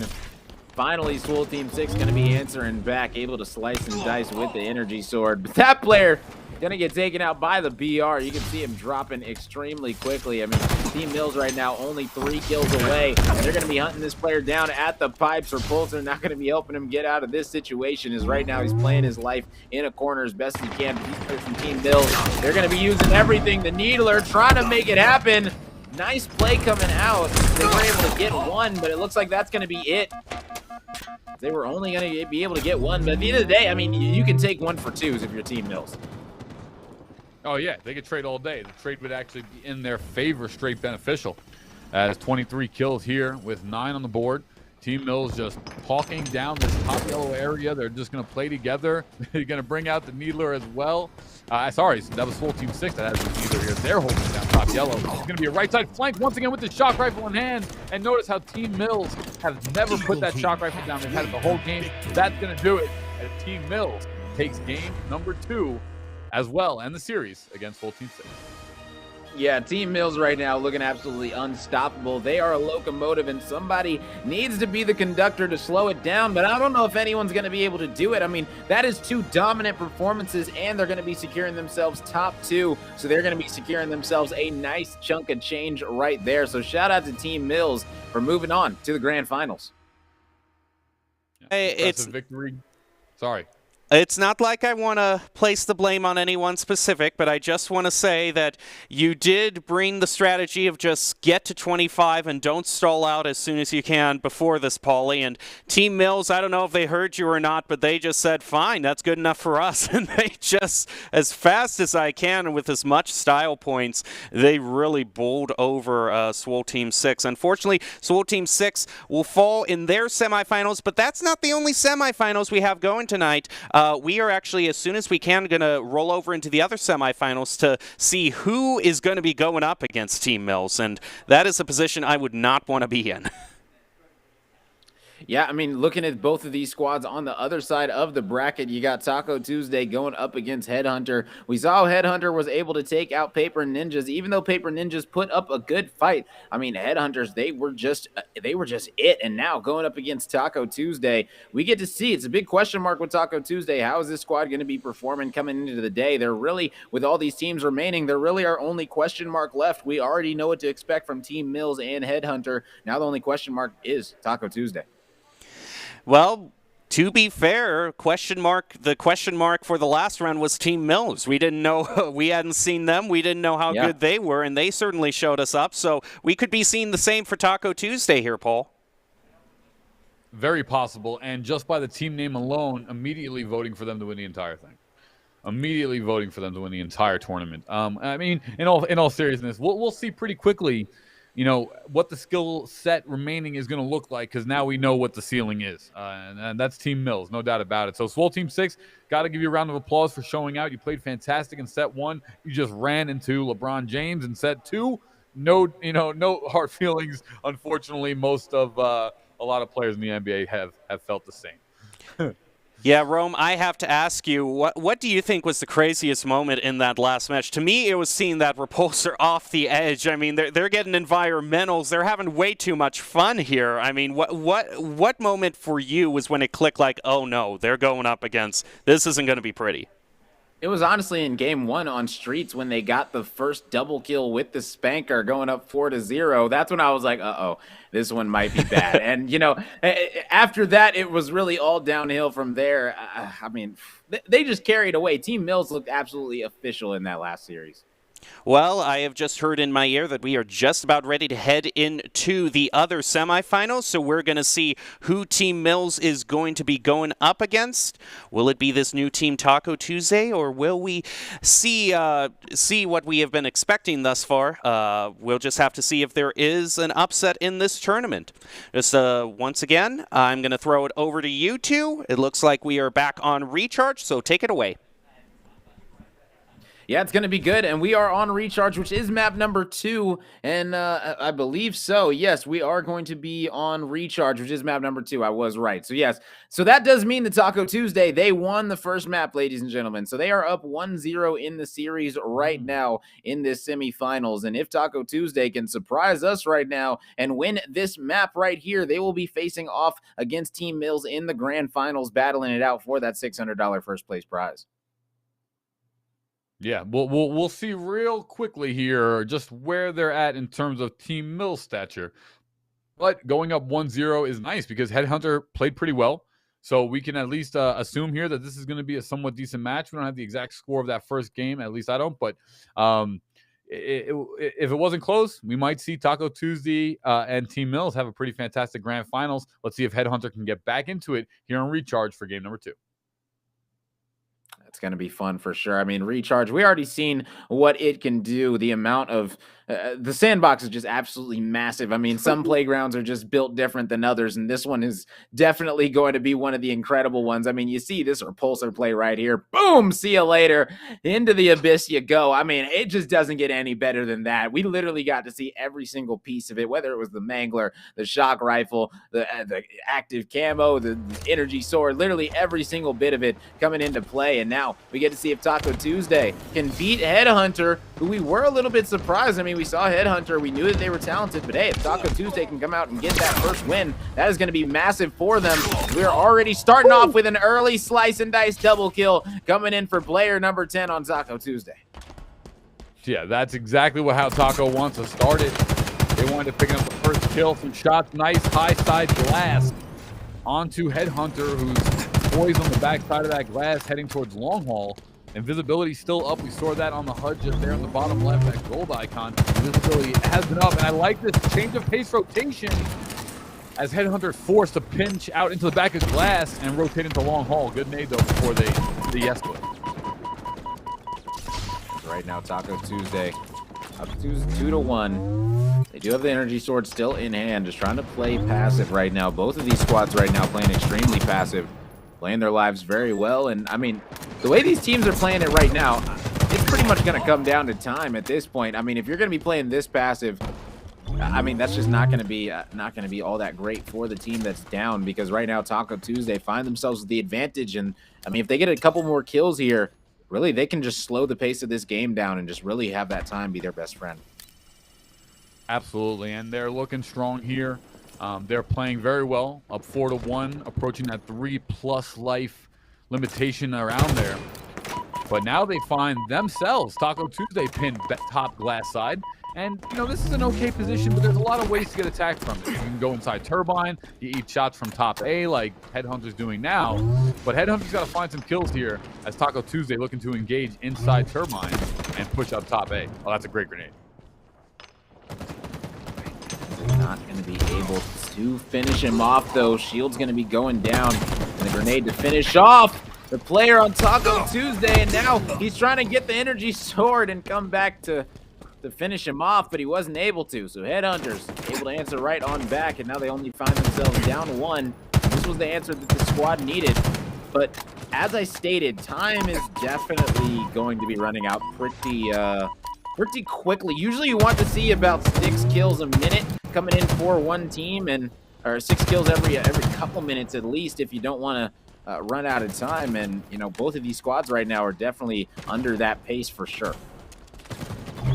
Yeah, and so they're all playing defensive. The other thing that's kind of interesting is that literally the Invis has been up since the start of the game and has just been picked up around the 9:15 mark, which makes me think that, you know, not too much emphasis are being placed on the power weapons from either team.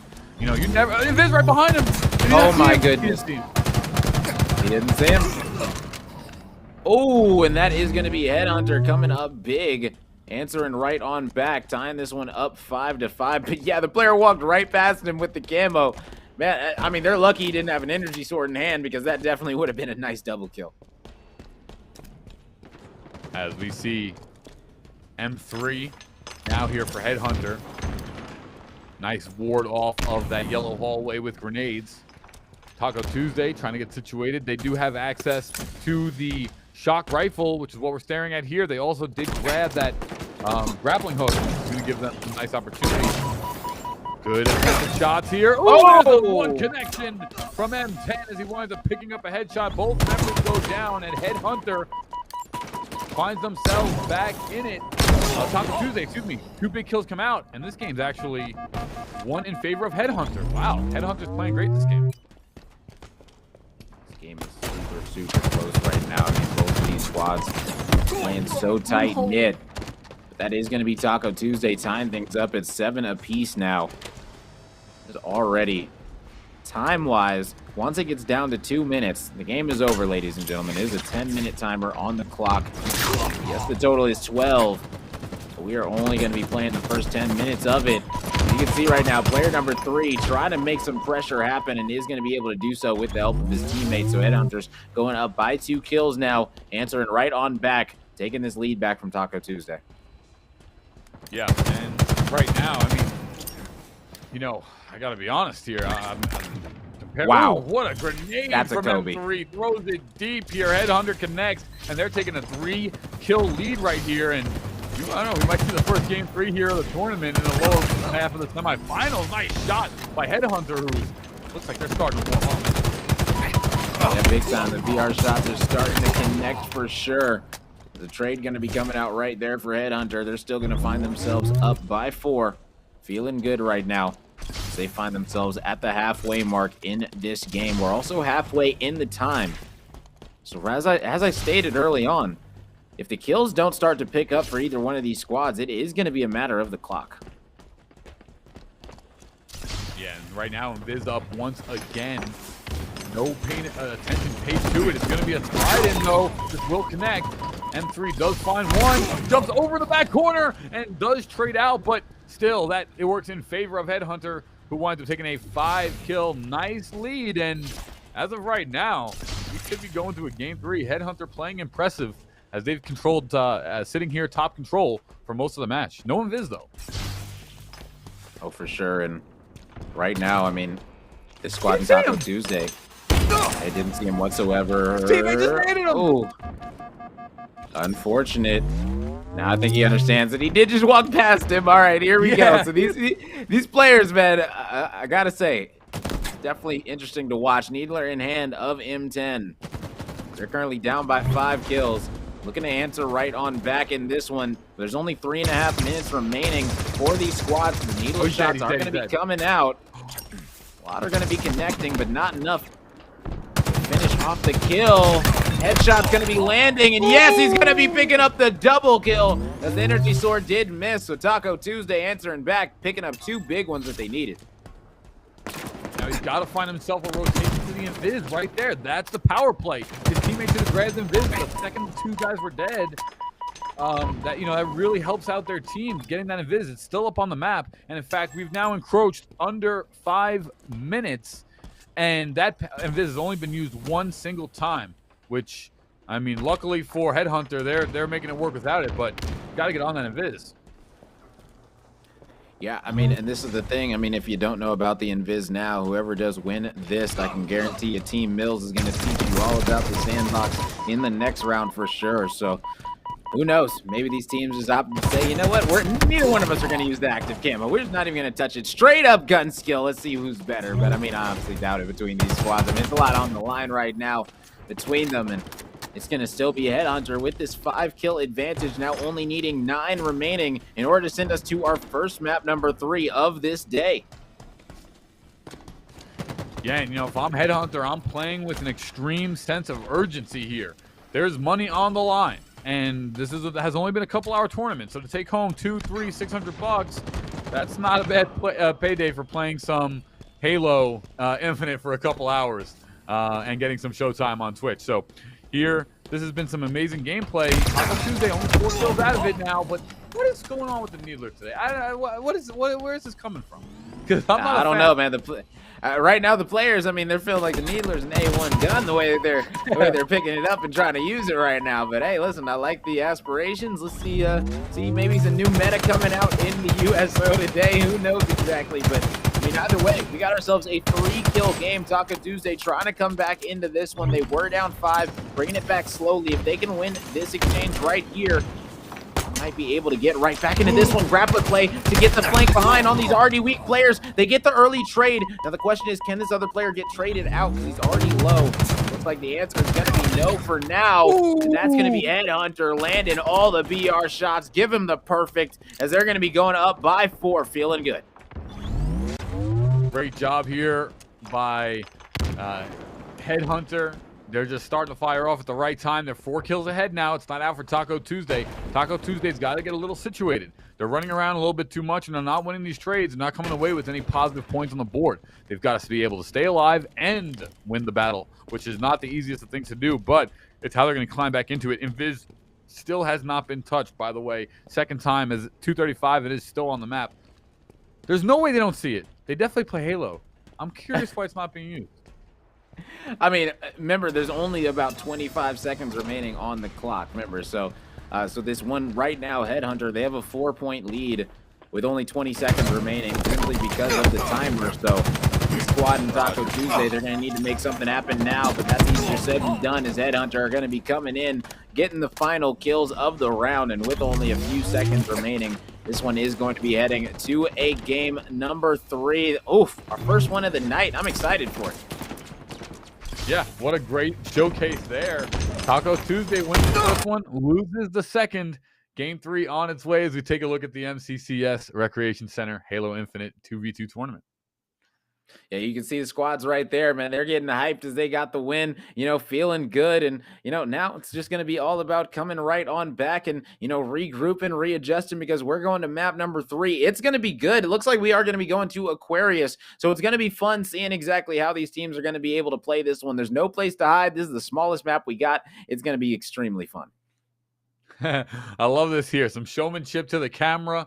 This is my favorite part about esports. So if we take a look also around Aquarius. But this has been a great series so far. Both these semifinals matches have had action and intensity, but in kind of different forms.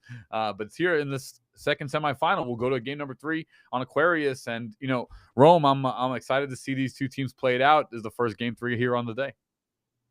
Yeah, exactly. Kind of disappointed we didn't get to see game 1 and see exactly how Taco Tuesday were able to win that map number 1. But I'd assume that they won it pretty close. I'd assume that the game was pretty close just based off the way that map number 2 went. And now we get a map number 3. It's on Aquarius. I mean, the players know this map like the back of their hand. It's no excuses when it comes to this one. This one is really going to be all about these BR battles and who's going to be able to use those grenades the best and try to get that active camo the most. I mean, the way we saw it, who knows? They might just be ignoring the active camo and just going straight for kills. Who knows? Gentlemen's agreement throughout the entire tournament, no camo. Only guns. Nothing, no power-ups. But this has been, so far on the day, this has just been some awesome Halo Infinite. Like always, and I always say it, but it's truthful. Thank you so much, USO, for having me on the cast today. Doc and Boise, you guys are amazing. And it's been a fun day here with Rome DMV as we get to bring you all the Halo action. So this has been an exciting tournament. And honestly, I can't wait for the grand finals. Team Mills, it's going to be my prediction here, I think. Yeah, I mean, not to get ahead of myself either, but I mean, the way the Team Mills is playing, the way Team Mills is using the sandbox, they definitely understand every aspect of it, from the thrusters to the grapplers to the repulsors. They're using literally every bit of it. So, I mean, this squad definitely is looking official in the finals, but one of these two squads that we're watching here right now, they're still going to be able to secure themselves top 2 at least by winning this map right here. So there's a lot of money on the line just for this map alone, because guess what? The loser of this map right here, they might be walking away with nothing if they do lose that third place matchup off stream. So if you win this, you're guaranteed at least top 2, where you're guaranteed to walk away with $400 as a team, which is $200 each. Definitely not shabby whatsoever. You'll be able to do a lot with that 200. So both of these squads right now definitely want to win this one. This is a big money match of the night. Yeah, and if the situation is either walk away with money or not, there's a pretty simple option I'm going to go with. That's to walk away with the money. So both of these teams should feel this urgency. They should understand that there's an extreme importance on the line, and they should both have confidence because they have both walked away with one map in this series. So different map once again as we play Aquarius. There's going to be a lot of line of sight angles. There's a lot of power weapons in the invis. You have the heat wave down low. You have and also the plasma. And also the dynamo grenades, which are super underrated but insanely strong in their own right. So line of sight as well as quality of power weapons. This should be an action-packed game. I just can't wait to get into it. Let's see this game number 3.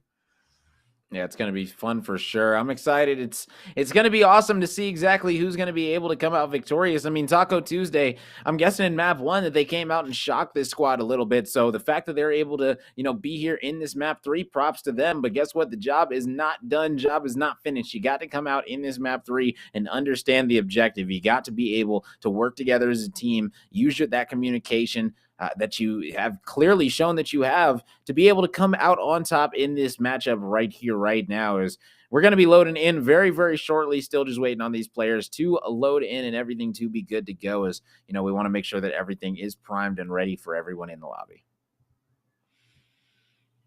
Right. And as we, we'll get there shortly. But for now, it's a great day for some Halo Infinite as we are midweek. You don't always see a midweek Halo tournament, but we are getting one today here by the USO. So this is exciting stuff as we get into game number 3.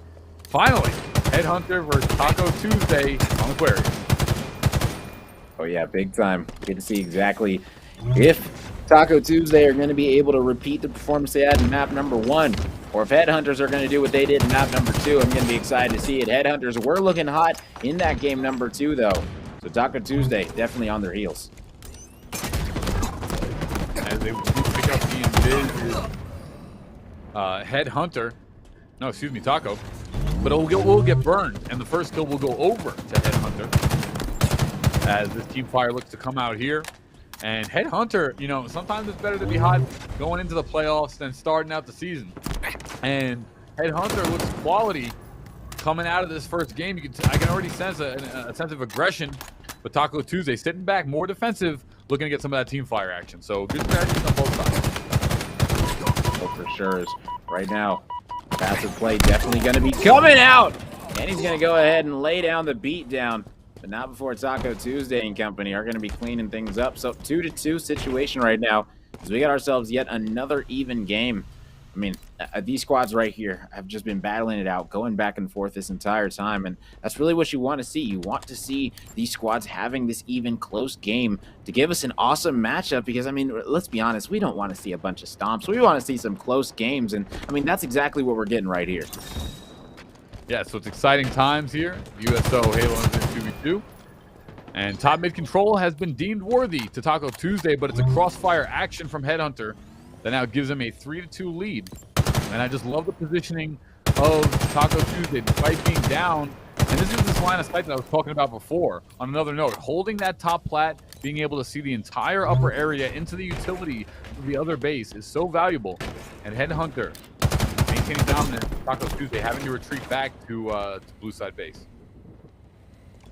Right now, 3-2 advantage right now. Very slow pace coming out of these squads. You would expect a lot of fast-paced action, but that's just not the case. It is going to be Headhunter, and they're definitely doing just that. Able to pick off one player on Taco Tuesday, and at the right time as they find themselves having the advantage on this small map Aquarius. I mean, we talked about how it would be fast-paced, but the pace has really been extremely slow. These squads are being extremely methodical right now in how they're approaching each other. Yeah, and maybe that's why we didn't see the Invis get picked up. Maybe these teams are baiting Invis, and therefore no one goes for it. I mean, at some point you would pick it up, but maybe if no one went for it, they just kind of leave it on the map as a telltale, who's silly enough to pick it up, because then we're going to know exactly where you are, even if you do pop the invisibility. But top mid control here for Taco Tuesday. But they're in a bad place as they're getting cross-shot here from both top plat as well as top mid, and that beatdown comes down. Headhunter, 6 kills. They now have a 4-kill lead, picking up Thruster. Actually, they have Invis. Forget Thruster. And this is going to be another kill here as a blind side comes out. Taco Tuesday is in trouble. 5-kill lead for Headhunters. Yeah, they definitely are. I mean, Headhunters right now looking extremely good. 5-1 right now, coming out of player 9 already. So, I mean, as you stated, I mean, the squad is looking absolutely official coming off the break. Being able to start this one so cleanly and still having that active camo in hand. We get to see if they're going to be able to do something with that right now. It's Taco Tuesday. They've got to figure something out right now, but that's going to be a beautiful shot coming in from Headhunter, and they're going to be cleaning up both, picking up 2, and that's a 9-2 advantage. I don't want to say it's over already, but, I mean, you have a 7-point lead. This is massive. You only need 16 more kills to secure this game. Yeah, I mean, this is looking impressive to say the least. And a lot of issues. Oh, nice use of the pistol there, but it won't be enough. 3-10. And Struggle City over here. Headhunters are nice and warm. They're playing exactly to the T as they did last set. And this is just working out in their favor as they're maintaining utility dominance, staying on top of top plat, no matter which side of the map they're on. And they're locating their enemies quickly. So great stuff here for Headhunter as they're just showing, leaving it all on the board. For sure. I mean, an 11-3 advantage right now coming out for this squad. I mean, they're playing together as a squad perfectly. The Needler not going to be able to do work for the side of Taco Tuesday. The grenade going to be coming out as well, cleaning up everyone on the side of Taco. And this Taco is just falling out of its shell as they are currently down 10 kills right now. Only 12 left remaining for Headhunter to be able to secure this one and secure themselves at least $400 as a team, guaranteeing themselves top 2. Wow, amazing stuff. And this is the problem. In 2v2, there's just not enough time on the clock to fall down 10 kills and wind up battling and getting yourself back into it. So right here, we're seeing, call out into blue utility. Taco Tuesday sitting plat. Excuse me, Headhunter sitting plat on the call out for Taco. And now they're down underneath. They're kind of stuck. Taco Tuesday is being pushed, single hit, and the pistol cleanup for M3. And an escape to victory. Headhunter's walking away with this one. There is not going to be enough time left in this game, even with the 4.5 minutes left on the clock. 12-point lead. Headhunter is playing this one actually very well. Oh, yeah, big time. I mean, you could see that they definitely turned things around from game 1. The communication is there, and that's what you want to see as a squad adapting and adjusting to perfection. And they're doing just that as they have a 12-point lead right now. I mean, this squad just looking absolutely insane. I mean, M10 currently 1-9. This is just a different M10 player than we saw in the last game. I mean, he was putting up a lot better numbers for sure. And, I mean, now it's just utter domination coming in from Headhunters. There's only 3.5 minutes remaining. Squad and Taco trying to come in and make something happen. Ooh. They're going to be met with utter aggression. Headhunter coming in clutch, trying to switch to the sidekick to finish him off, but no, it's going to be the side of Taco Tuesday before they get traded out. So it's a 17-5 lead coming in for the side of Headhunter. And I'm really curious, even more so, about how Taco Tuesday won his first set because they don't really look as strong. However, I will say I've noticed Taco Tuesday played a lot more upbeat the last couple minutes of the game with more sense of urgency. I wonder if they just kind of got in on either in on their own heads or kind of backed off the pedal a little bit from that first map. But I mean, from the last two that we've seen, Headhunter has just been better team. Yeah, I mean, overall, one squad definitely going to be flexing their muscles, and it looks like Headhunter decided to do that for sure right now. I mean, this player number 9 sitting at 9-2, teammate M3 sitting at 9-3. So I mean, this squad right now is looking absolutely insane. BR shots absolutely disgusting. Going to be coming out of player 9. And he's going to get the second to boot. I mean, this squad is just looking absolutely incredible. And now, only 5 kills away from heading on to the Grand Finals. I think that it's safe to say that we got ourselves a Headhunter versus Team Mills Grand Finals, and I couldn't be happier about it. Me neither.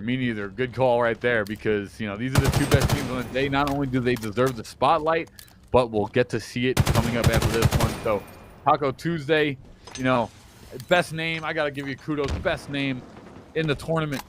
I can't wait to get some tacos myself. I will do so after this is over just because of your name. So massive credit. But this one's going away a Headhunter. They're just playing fantastic with 2 minutes left on the clock. Yeah, precisely right now. This player in M3, even though he's low, still able to take out one before he does eventually get traded out. So active camo in the hands of M10. Finally, they are going to be starting to use this sandbox a little bit more to their advantage. Sidekick in the back pocket of M10 as well.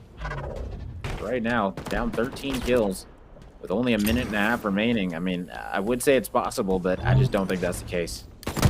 No, we're not here to live in Dream Street. It's not possible. Dreamland is where Kirby's from. So this one here is going the way of Headhunter. Like you just said, it's 1.5 minutes. There's not enough time physically on the clock, especially with the death timer alone taking 8 seconds off. So, it's grim here for Taco Tuesday, but got to give credit where it's due. Best team name in the event. I mean, definitely shout out to Taco Tuesday for sure. And the fact that it is Tuesday. I mean, can't be a better name than that. I mean, it's even accurate. That is magic. I love it. It's a great call. Yeah, exactly, right? It's actually Tuesday. Like, it couldn't be better, for sure. Amazing stuff right there. Love it. As this kill here, looking to trade off Pat back flat. 12th kill for Headhunter. They'll finally get traded. And like I said, Taco Tuesday's kind of picked up the beat a lot. Finishing off this set, you would have loved to see this aggression and vigor coming out in the beginning of the set here because it's just too late here with 25 left on the clock.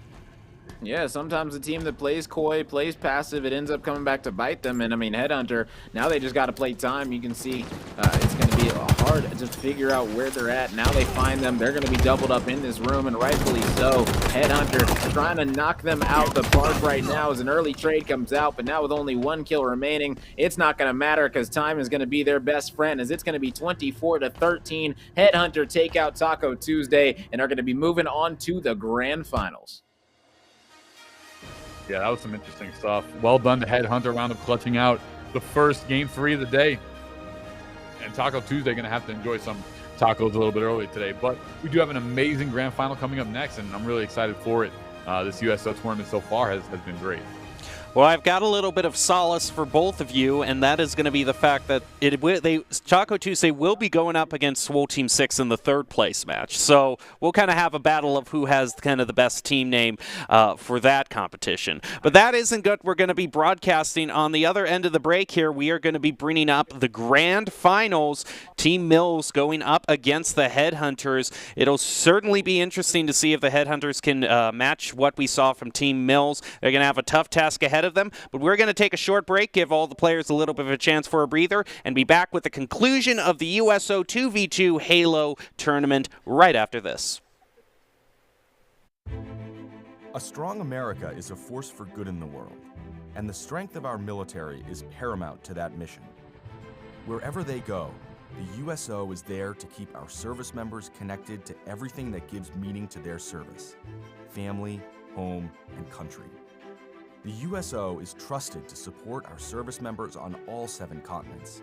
With more than 200 locations, home for our troops is as close as the nearest USO center or program.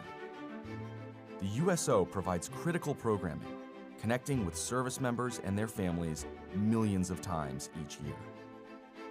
From the moment they swear an oath, new recruits are welcomed by the USO's family of staff and volunteers. I'm here to witness my son swearing in. It's nice to have basically a liaison to help people so they aren't as nervous of what their children are going to go through. Separation and constant movement are an ever-present challenge for service members and their loved ones. The USO keeps military families strong, providing connection home and events for families and couples. From the little Christmas events for the kids, or like we had a date night, the USO has given us time, not only together, time with our children, and things to do. When troops are deployed, the USO provides a home away from home to help bridge the distance. On the front lines, a care package, a phone call home, comfort food, a familiar song, or a moment to relax can mean everything. When their military service to the nation is complete, the USO connects transitioning veterans with resources in their new communities and helps them plan for their next chapter. We spend most of our time servicing the country that when it's time to get out, we're usually behind the curve a little. The USO has come in and kind of get us a leg up on that transition so we can make the best move into a second career. We are the USO, the force behind the forces. Go to USO.org to learn more. Some missions don't take a holiday. Some work must go on. Standing guard, keeping the peace, lending a hand. This is our chance to lend one back. There are more than 1 million active duty service members stationed around the world, and this holiday season, hundreds of thousands of them will remain on duty.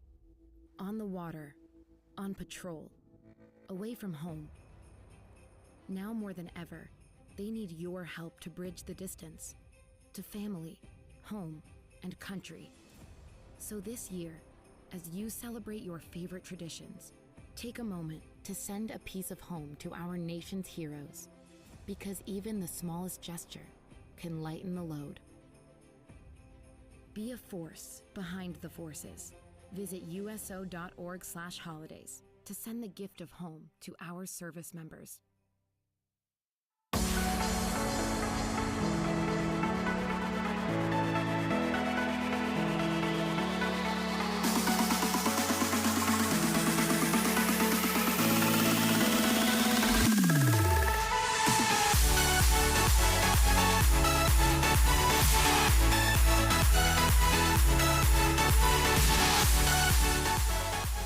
Welcome to the Boise State Game Pants Esports Arena. We have a very special event today. The USO is celebrating the opening of a brand new gaming center on the Marine Corps base in Quantico in Virginia.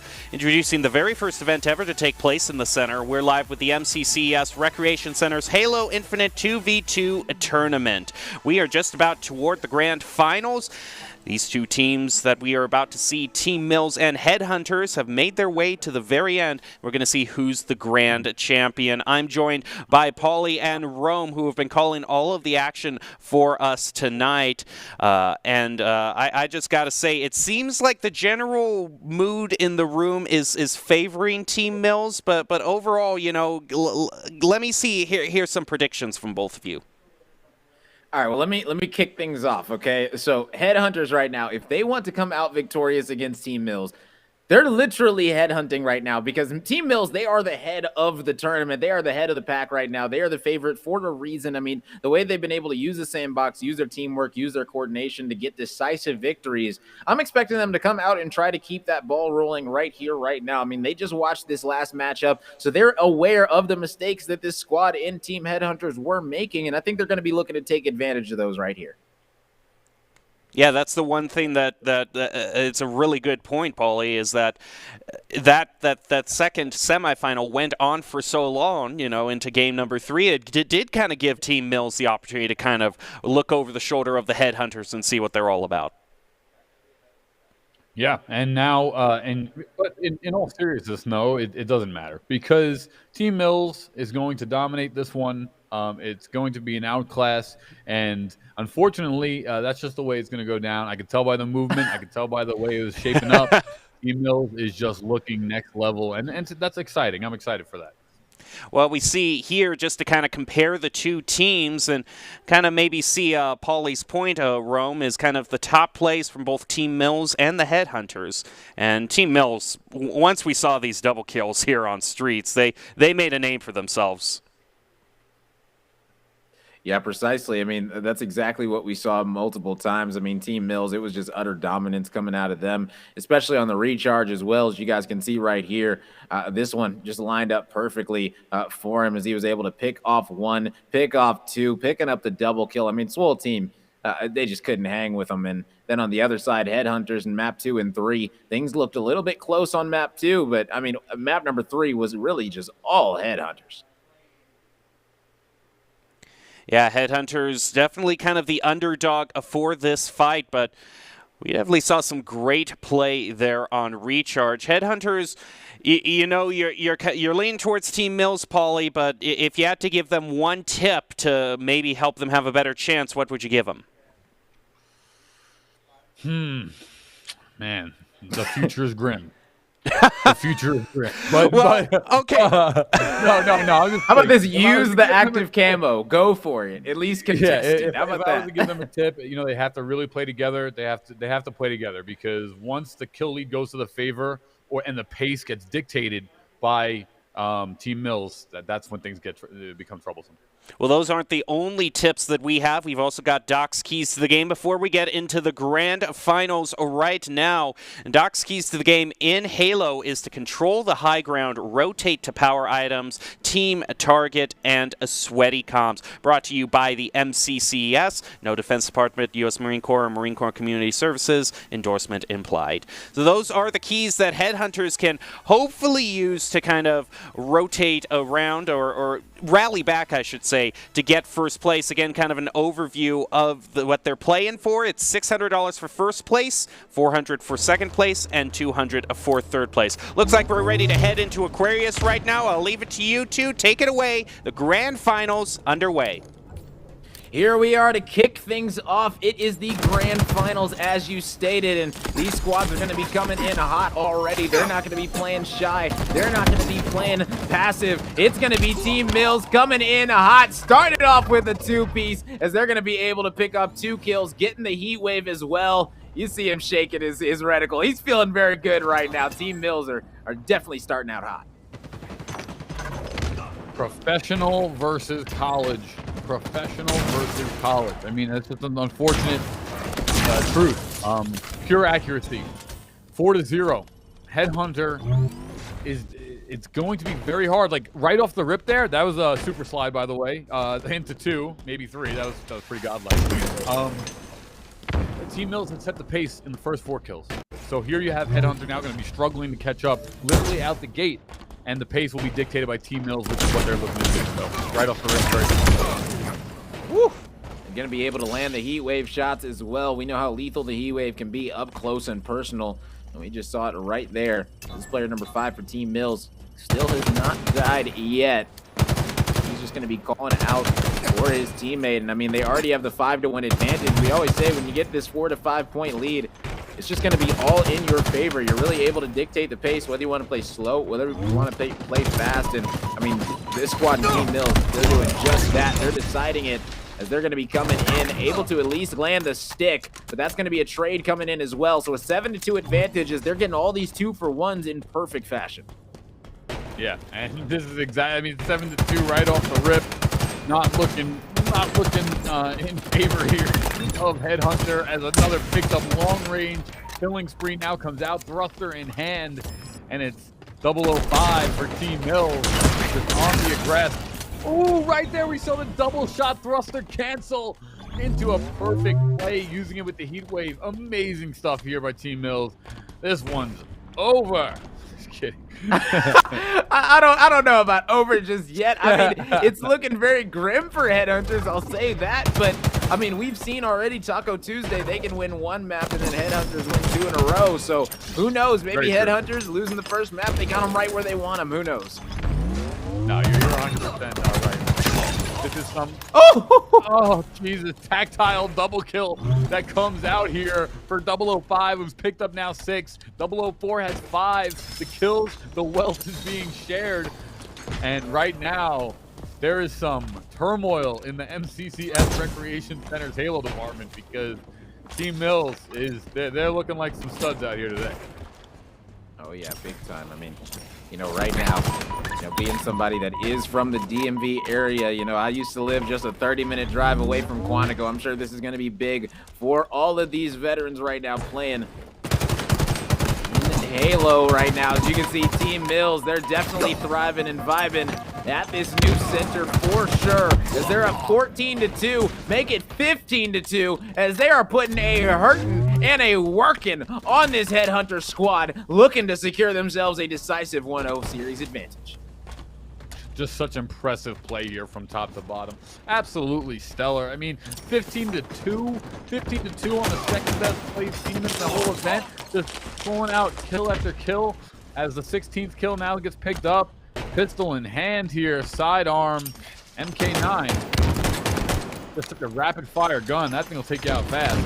And the biggest thing that I'm noticing about Team Mills is that they really play safe. They play safe. They never overextend. They don't worry about losing random lives across the matches. They just stay tight, and that's what makes them so deadly.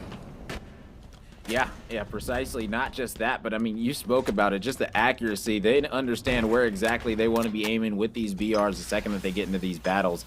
And this squad right now just showing absolute dominance right now. Doesn't matter if it's long range, close range. Literally does not matter. They've controlled the sandbox, getting the stick as well. 2 more going to be dropping a 20-3 advantage for Team Mills right now. This is literally just a stomping. It's to say it in the nicest way. Yeah.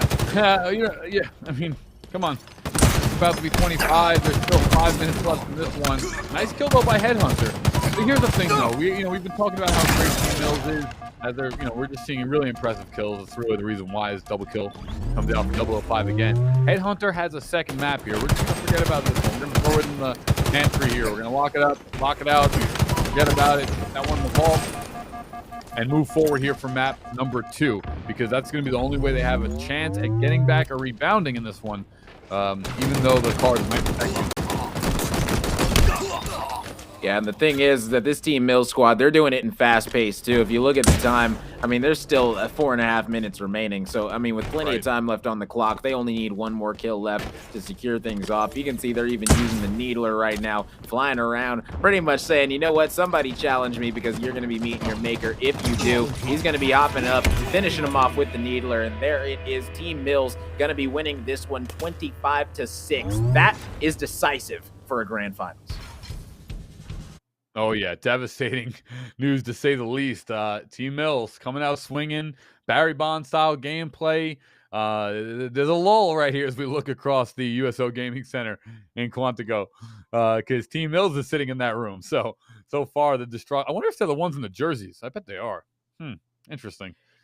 Yeah, I think Team Mills, I would assume that they're the ones in the jerseys. That would be my best guess. But I mean, at the end of the day, this squad is just looking official, man. Team Mills, they could have showed up shirtless for all I care, man. This squad, they're looking absolutely on 100 right now. I mean, shoot. Now we're heading to map number 2. I would say that I got some hope right now for Headhunters, but the way that map went, I mean, Team Mills, they just looked in control. Yeah, 25-5 or 3 or whichever it was. Pretty devastating lead. Not much light at the end of the tunnel. Small tunnel, but not that much light at the end of it. So we'll see how it plays out. Can't count Headhunter out, as they have earned their right to be here. They played fantastic all tournament long, getting across those first 2 rounds to make it here to the grand final. Competing for $600 is first place. So not bad for 2-3 hours of Halo. Make $300 apiece. Take that all day. Oh, yeah, big time. You know, definitely a couple hours of work, couple $100. I mean, shoot, all these players are definitely going to be feeling good about that one for sure. You know, bills do not stop coming. I think we all know that. So, you know, those couple $100, they could definitely go a long, long way. And I mean, now we get to see them battle it out. I mean, Team Mills, they definitely have their eyes on that $600 prize. They're looking to definitely take home that $300 each. And I mean, listen, all they got to do is win out one more map, 10 more minutes, 25 eliminations. That's really all they need.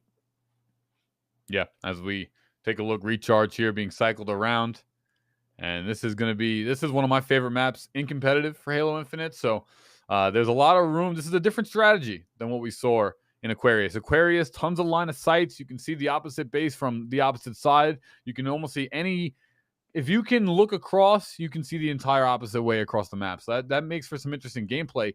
This map, more nooks, more crannies, more corners, more little small subtle rooms. Let's see how it plays out here as we get into game number 2.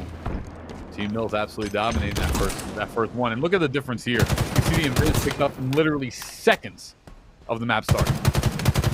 Yeah, they understand the importance of it. They're going directly towards it because guess what? As you stated, when you get that camo, you can do things like this. Walk up directly behind you, hit him with the Mangler, beat down. And I mean, Team Mills right now off to a very nice start for sure. With the Mangler in hand, still with the camo, but guess what? Mangler ain't nothing to an energy sword. This Headhunter's going to be answering right on back. Tying this one up at 1 apiece. This is what Headhunter wants to do. They want to play, slow it down. They want to dictate the pace if they want a chance against Team Mills. Once Mills starts running, they're a problem to deal with. Right here, Team Mills sitting backside, long haul, and top yellow. So they're actually splitting up. They're going for the line of sight mentality where as long as we can have the communication and play around each other, we can split up. As that first kill does come out once again to Team Mills. They're taking a 2-kill lead here, 3-1. Start things off. Yeah, precisely, and this is where the snowball effect can start to come in for Team Mills. There's going to be the 4th kill coming in, and now they're calling out this other player. This is where the communication is key for sure. As you can see, they're zoning in on both of these players right now. Nice grenade usage coming out. That's going to be a trade for these squads, but that's not just a trade, as he's going to be able to pick up the double kill for Team Mills. Another 2-1 advantage coming out of them in that fight. Now having a 6-1 advantage. Shock rifle shot is going to be whiffed just a tad, as that player's going to be dropping down. 10 seconds left on the active camo. Will this Headhunter squad actually try and contest it? We'll just have to wait and find out. Yeah, fantastic play right there. 005 winds up getting pinched inside Turbine right here. He runs out over to Mangler. 004 flanks Headhunter, winds up fighting one. 005 then comes out of Mangler's door and finishes off the 2v1 trade. So far, it's a great job by Team Mills, who's getting the better of every engagement. They're already up 5, but Headhunters is playing to a more upbeat pace in this second game. So they're already putting themselves more in contention by being within 5 kills this early, not totally blown out. Yeah, I mean, oof, I would say that, but it's exchanges like that where Team Mills just, yeah, exactly. You pretty much cursed them. They were starting to make a little bit of a comeback. After yeah, you just threw it all away for him, unfortunately. I mean, able to land the second one. Nice shots coming out of Team Mills with the shock rifle. sending the body into the head, and now it's going to be a 2-on-1 in the side hallway, and guess what? Over by Glass. That Glass is going to be shattering just like the dreams and hopes of Headhunter right now, as they are down 13-4 with only 12 kills remaining for Team Mills to be your champions. Headhunter does wind up finding 1 kill, as 004 did take it upon himself to go out with the grappling hook, but get taken out. And now it's going to be a top yellow setup for Team Mills, who has this shock rifle once again in hand. Top A is where the enemy team is. Team Mills trying to line up some shots here. They don't wind up connecting. That grenade looks good, and it will connect one. Gives the opportunity for a double kill, and there it is. Team Mills picks it up 15-6 with an 11-point lead, and there is over 6 minutes and 20 seconds left in this one. Uh-oh, mama, there goes that man. In the wise words of Steve Jackson. Oh yeah, there he goes for sure. Shout out to Mark Jackson. Ooh, respectfully, gonna need to land a little more, a few more shots right there with the shock rifle. But either way, Team Mills, I mean, they're looking absolutely official. They've got the camo in hand yet again with the Mangler to boot. And now they're going to be making the play on this Energy Sword player. But I think the Energy Sword player sees him. Yeah, anytime you got an Energy Sword player running directly at you, I mean, you're pretty much going to beat your maker. There's really nothing that you can do about that one. Right now, we're just seeing a pure onslaught here. A little bit more kills for Headhunter. So they are playing to a higher level of play. But it's just the overwhelming pace, speed, efficiency, and accuracy. Team Mills has just been too much to deal with. Headhunter as a sword, no problem. Team Mills just go at them, beat them down, shoot them. You know, take the sword. Kind of interesting. Yeah, now with a very decisive advantage, almost double digits now. I mean, Team Mills, it's just going to be all about playing your life and using the sandbox exactly like that. Using the Energy Sword right there to pick up the nice kill. I mean, that player had no idea he had it in his back pocket, and that's just the thing about using the sandbox. If you're able to catch him off guard, catch him by surprise, it's going to be fortuitous for you every single time. And I mean, this player number 5 has no idea, but a couple players to his right, he can definitely slice and dice all of them as he's going to turn. Not in time, though, as that player is going to be taken out. So now Headhunter with control of the Energy Sword. Let's see if they can start to make some plays right now, as they are going to be able to get the trade. But at this point, you need a lot more than trades. You need 2 for 0s, because it is only 6 kills remaining for Team Mills to become champions.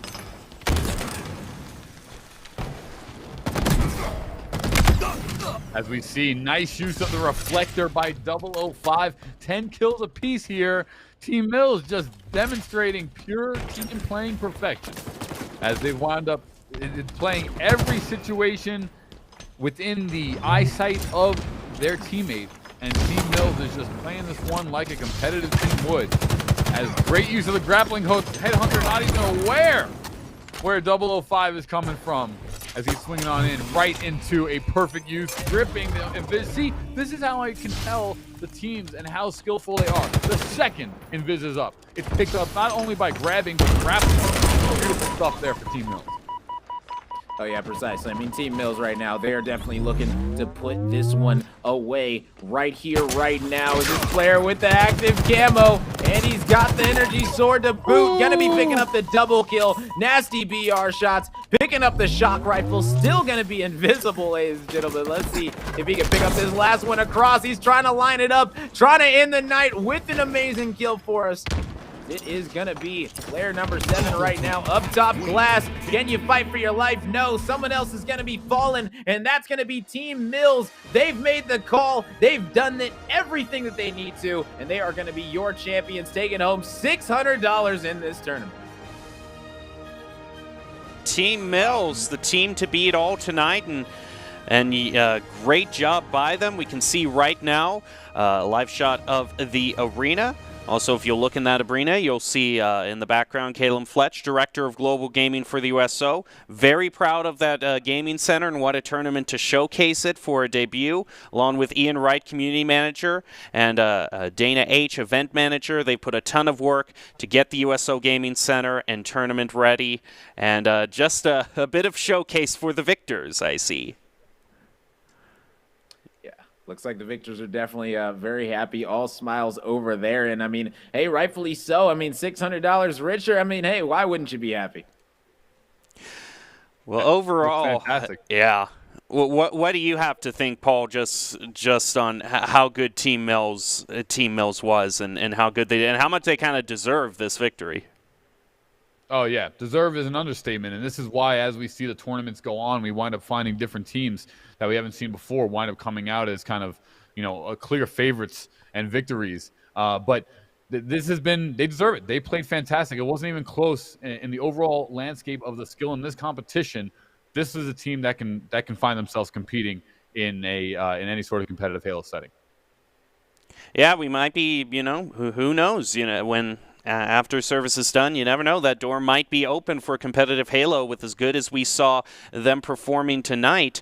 Now, normally at around this time, we usually debate who the team of the night would be, but I think we all know the answer to that. So instead, this is kind of just going to be a look back at some of kind of the best plays that Team Mills had to offer. And what were some moments that stood out to you two? I'll start with you, Rome, of great plays from Team Mills. I mean, we saw it all. I mean, from the double kill right here with the spanker to kick things off, from the repulsor play to get people just completely off the map. I mean, this squad and Team Mills, they were doing it all. Doesn't matter. It was just absolutely incredible. Just a straight up masterclass. Didn't matter if it was the Bulldog shotgun. Literally every single piece of the sandbox was in use. And Team Mills, as you stated, I mean, it looks like they can hang with the best of them. Yeah, Paul. Any main thoughts? It was a great repulsor shot there too. Yeah, and I call the second they started, we saw them start off Swole Team 6 out of the spawn. They jumped the garage shortcut onto the top of Sea Hill on streets, and the minute I saw that, I immediately knew that this team was going to come out swinging, and that's exactly what they did. And just all play here from the double kill off the sticky, the perfect, right into the sword, power weapon control. That's a clean sweep Halo play, and we knew right there in so many different plays how skilled this team actually was. And some final handshakes going around. Play of the game brought to you by MCCS. Team Mills is the team of the night and the overall victors of the tournament. Well, as we prepare to close out the night, Roman, Paulie, any final thoughts from you two? Hey, listen, it was an awesome tournament. I just want to say thank you for having me. It was an absolute pleasure, and I can't wait to do it again. And you, Paul? Yeah, same thing. Thank you so much to Boise, Doc, you, Jem, as well. Rome, you guys have been fantastic. Had a blast hanging out with all of you, and I cannot wait for some more Halo Infinite action. Every time we see a USO tournament, we know there's going to be some glory to be put on the table and taken home. Well, thank you to you two and the USO for some great Halo action tonight. Ladies and gentlemen, that'll do it for the show tonight, but we will conclude with our MCCS top 5 plays of the game. We'd like to give a major thank you to all our competitors and our partners. Thank you for tuning in, and be sure to follow the USO on Twitter at the USO and join the USO Discord at discord.gg/the USO. Enjoy your top 5 plays of the game, and have a good one.